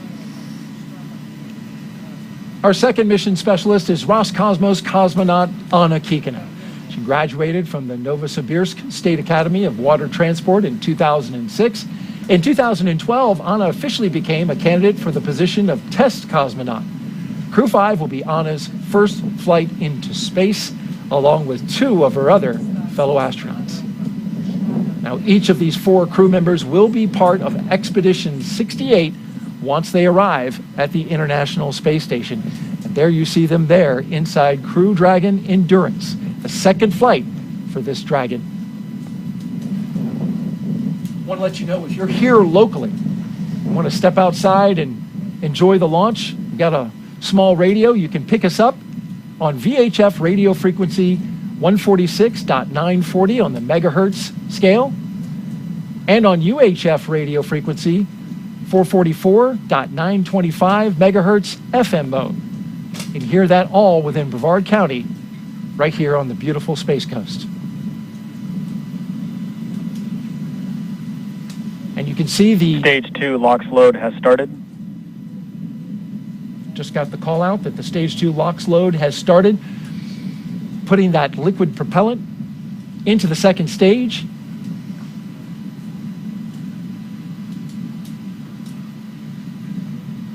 Let's check back in with Kate Tice and get an update from Hawthorne. Kate? Thanks, Daryl. We are T-minus 16 minutes away from launch, and everything continues to look great for Falcon 9 and Dragon. Falcon 9 began prop load at T-minus 35 minutes. The loading of RP1 fuel on the second stage is complete. That finished at T-minus 20 minutes. Fuel loading continues on the first stage. It is almost complete. That should be wrapping up here momentarily. Densified liquid oxygen loading is underway on both the first and second stages. Those look to be about 80% on the first stage and has only just recently begun on the second stage. So not much there yet. That will wrap up at T-3 minutes and T-2 minutes respectively. Now, as for checkouts of thrust vector controllers, what we call TVC wiggles, those are coming up. We basically check to make sure that the thrust vector controllers are able to actuate the engines themselves. That's what helps create gimbal for those engines, and gimbaling is actually how Falcon 9 steers itself. So those are coming up along with throttle valve checkouts on the engines. The Dragon mission director and team are currently reporting no issues, so really good on that front. Communication checkouts are complete. The crew access arm is retracted, as we can see there, and the crew is strapped in and ready to go, as you can see there on the right-hand side of your screen. Everybody continuing to monitor prop load there on their crew monitors. Now, final instructions to the crew come at T-10 minutes. At that point, their crew displays will be configured for launch. This setup gives the crew insight into how the launch is proceeding and provides constant updates on vehicle health. At T-5 minutes, we'll hear the call out that will be in terminal count, and at that point, Dragon will transition to internal power. We'll hear continued call outs on the countdown nets as we get closer to liftoff. As for range, they continue to be go, continuing to monitor the launch corridor, and everything remains green. As for weather, we're looking at 7-mile-per-hour winds at the launch site. And as I said before, as the countdown continues, we are seeing fewer and fewer clouds. Just an absolutely stunning day there at Kennedy Space Center. Let's check back in with Daryl to see the last couple minutes prior to liftoff. Thanks, Kate, and it really couldn't be more perfect out here weather-wise for a launch. How about that, Bob? It just looks absolutely stunning to look out and see the vehicle ready to go, the crew on board, strapped in. I'm just super excited for them. And there's a view of the countdown clock and the historic American flag that has been standing there since the Space Shuttle program. Now you're looking at a pic of Crew-5. Crew-5 flying aboard the Dragon capsule Endurance, and the booster that you see behind them that they're posing with is a brand new one. Actually was damaged in transit from California to Texas, but it was fixed, repaired. Crew did a great job, the SpaceX team, in getting it all ready. And at the time that Falcon 9 launches Dragon to space, the International Space Station will be 260 statute miles over Australia. Crew-5 will then spend the next 21 hours with Mission Control Team that you see there in Houston, standing by, getting ready for the beginning of this mission. They'll spend 29 hours chasing down the International Space Station for a rendezvous at 4:57 p.m. Eastern Time tomorrow evening. One of the longer transits, Bob. It's true. It's a little bit longer than usual, or average, I would say, as we work towards Crew-5. But as the launch dates shift around, that changes the time that you can actually arrive on Space Station. They've got plenty of consumables, so it should be fun to have some time in space. And when they arrive tomorrow evening, we'll have live coverage on NASA TV of docking, as well as the Crew-5 welcome ceremony at 8:15 p.m. Eastern Time, 7:15 p.m. Central. And some final thoughts, Bob, as we get ready to watch Crew-5 launch into space. You know, my opportunity to sit here and watch Crew-5 go has just been inspiring again to see another vehicle head towards the International Space Station. Again, I'm excited for them, and just hopeful that Nicole, Josh, Koichi, and Anna have just a wonderful mission. I know that they've got a wonderful launch in front of them. Absolutely, and that's what we're rooting for here. And so with T-minus 11 minutes and counting, we're going to spin our chairs around and watch the launch, but we're going to let Kate and the team focus on the pad as we proceed through the final stretch of the countdown. We'll turn it over to Kate Tice at SpaceX headquarters in California to take us through. Take it away, Kate. Thanks, Daryl. As you can probably tell by the background noise, the crowd is definitely growing here at SpaceX headquarters in Hawthorne, California. Certainly one of our company traditions is to watch the launch itself from behind Mission Control, which you see there on your screen. You can see this is Mission Control Hawthorne, or as you sometimes hear referred to as MCCX. And then, of course, a crowd of employees watching from behind. I personally also stand there if I'm not doing the webcast, so I can confirm it's a great spot to watch launch. Like I said, as you can see, the energy is certainly starting to grow now that we're about to hit T-minus 10 minutes. Beautiful view there of Falcon 9 and Dragon on the pad, ready to take Crew-5 to space. We did discuss Dragon, SpaceX, confirm crew displays are configured for launch. Wilco, we would like to give a huge thanks to the NASA and SpaceX team, the thousands of people for their development, preparation, and training in getting Endurance and Crew-5 to the launch pad today, and your continued support in helping to make this a successful mission. We look forward to joining the rest of our Expedition 68 crew members aboard the International Space Station. And a special thanks on behalf of all the crew to our family and friends. It is your love and support that help make dreams come true. Now let's do this. Crew-5 displays are configured for launch.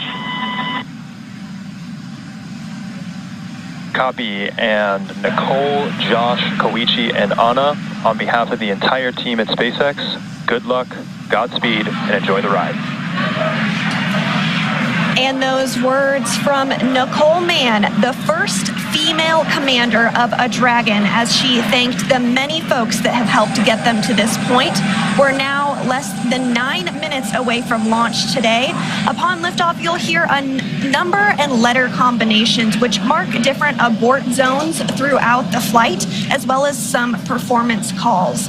The first two are 1A and 1B, and those signify the first stage and will last up to the very north tip of North Carolina.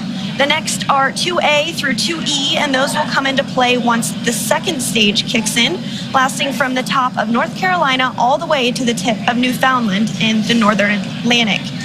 You'll also hear a spot that is to be avoided, and you might hear Shannon or forward to Shannon, and that actually refers to Shannon, Ireland, meaning they would target off the east coast of Ireland if they were later in that second stage and did need to abort for some reason. So the next major milestone that we're looking towards will come just seconds from now, and that will be when engine chill begins on the first stage of the engine. That's right. So engine chill is basically when we take a little bit of that super chilled, densified liquid oxygen and we flow it through the turbo pumps of the Merlin M1D engines on the first stage. This helps to prepare the turbo pumps and avoid any thermal shock to the hardware when they see the full flow of liquid oxygen during ignition.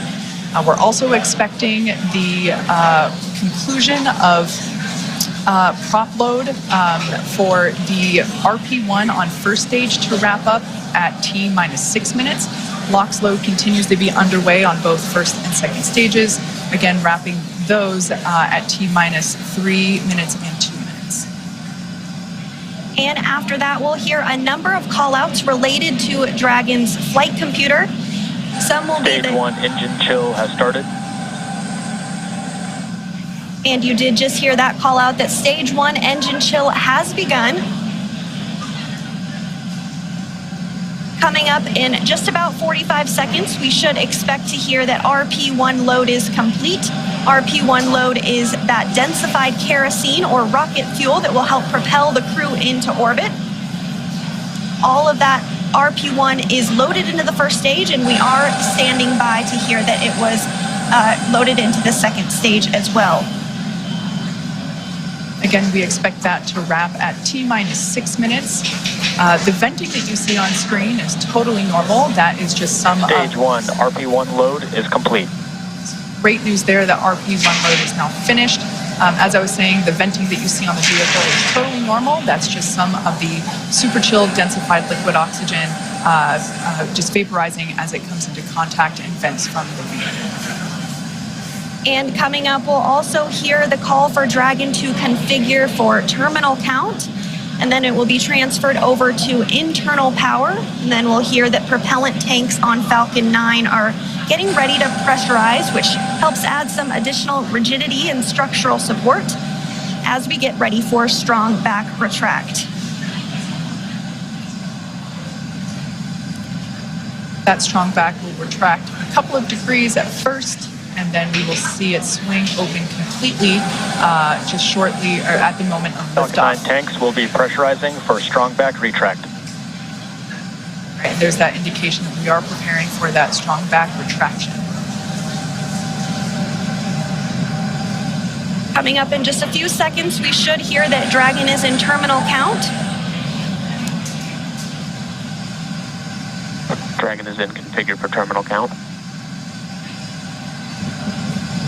All right, there we heard that call. Dragon onboard computers have now taken control of the vehicle.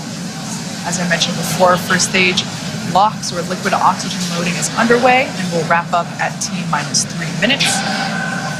The second stage will wrap its LOX load at T-minus 2 minutes.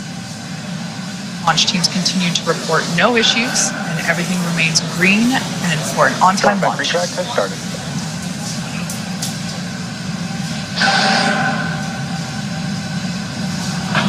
And here in just a couple seconds, you might be able to see the strong back arm as it does begin to retract. As Kate said, it will recline 2 degrees.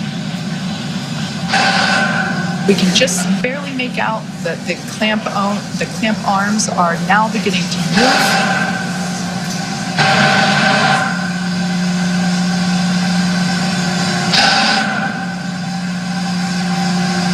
All right, now that those clamp arms are removed, as Sandra said, this will retract by 2 degrees, and then at liftoff, the strong back will retract another to 45 degrees, allowing Falcon 9 to clear. Strong back is part of the transporter erector, and the transporter erector is what provides the liquids, the gases, the electrical connections to the vehicle. It's also what we use to integrate the vehicle in its horizontal position, and we can see that 2-degree retraction just now complete. And the next call out that we should hear in about 20 seconds is that the first stage LOX load is complete.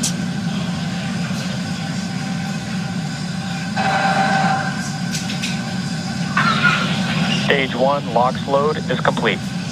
And there we go, all of the oxidizer loaded on stage 1. Soon we'll hear that stage 2 LOX load is complete, and that will be the last propellant call out we'll hear today. Now less than 3 minutes until launch. Dragon is in terminal count and is on internal power. All right, there we heard the good news that Dragon is now on internal power.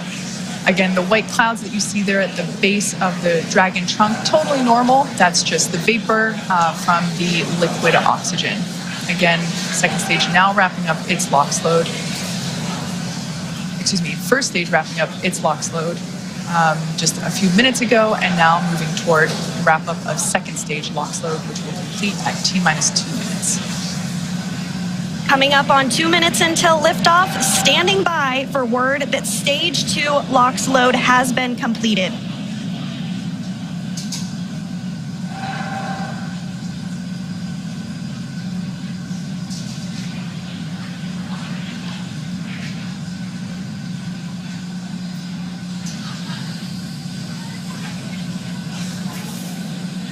Dragon is in auto idle.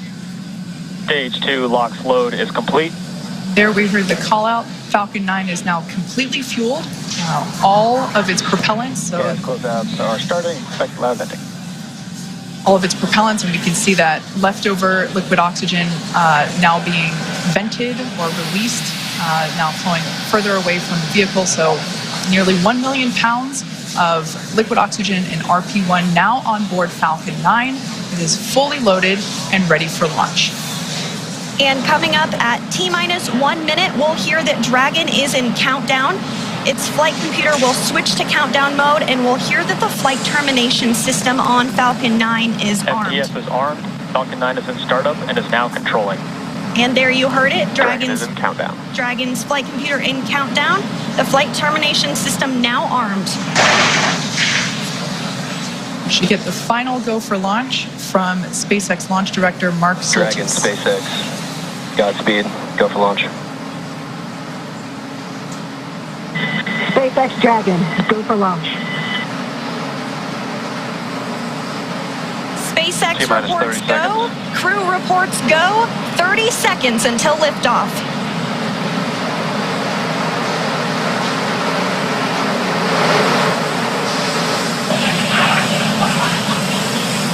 T-minus 15.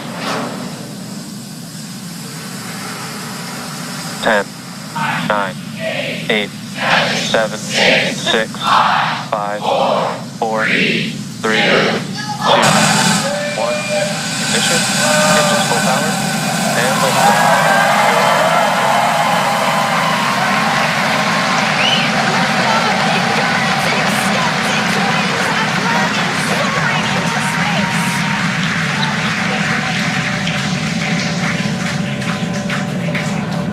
Stage 1 propulsion is nominal. Vehicle is pitching downrange. Stage 1 propulsion is nominal.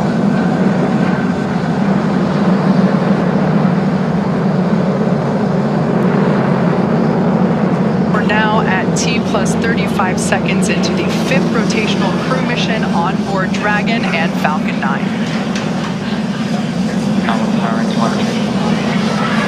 Coming up in just a few seconds, we'll hear the call out for stage 1 throttle down.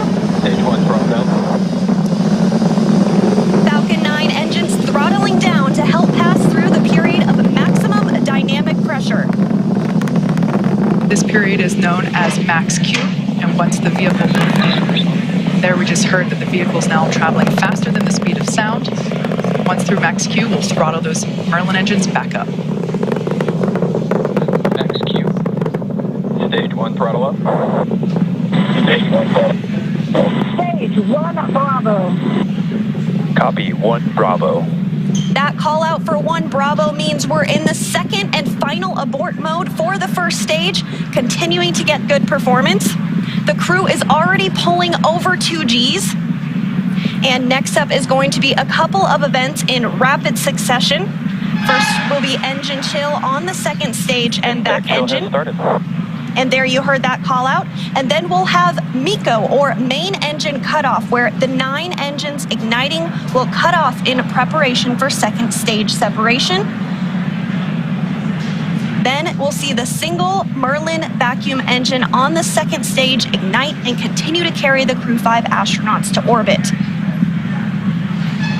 Just like we did on first stage, that MVAC chill is intended to help pre-chill the hardware prior to the full flow of that densified liquid oxygen. Stage 1 throttle down. At this point in time, those 9 Merlin engines are beginning to throttle down in preparation for MECO, or main engine cutoff.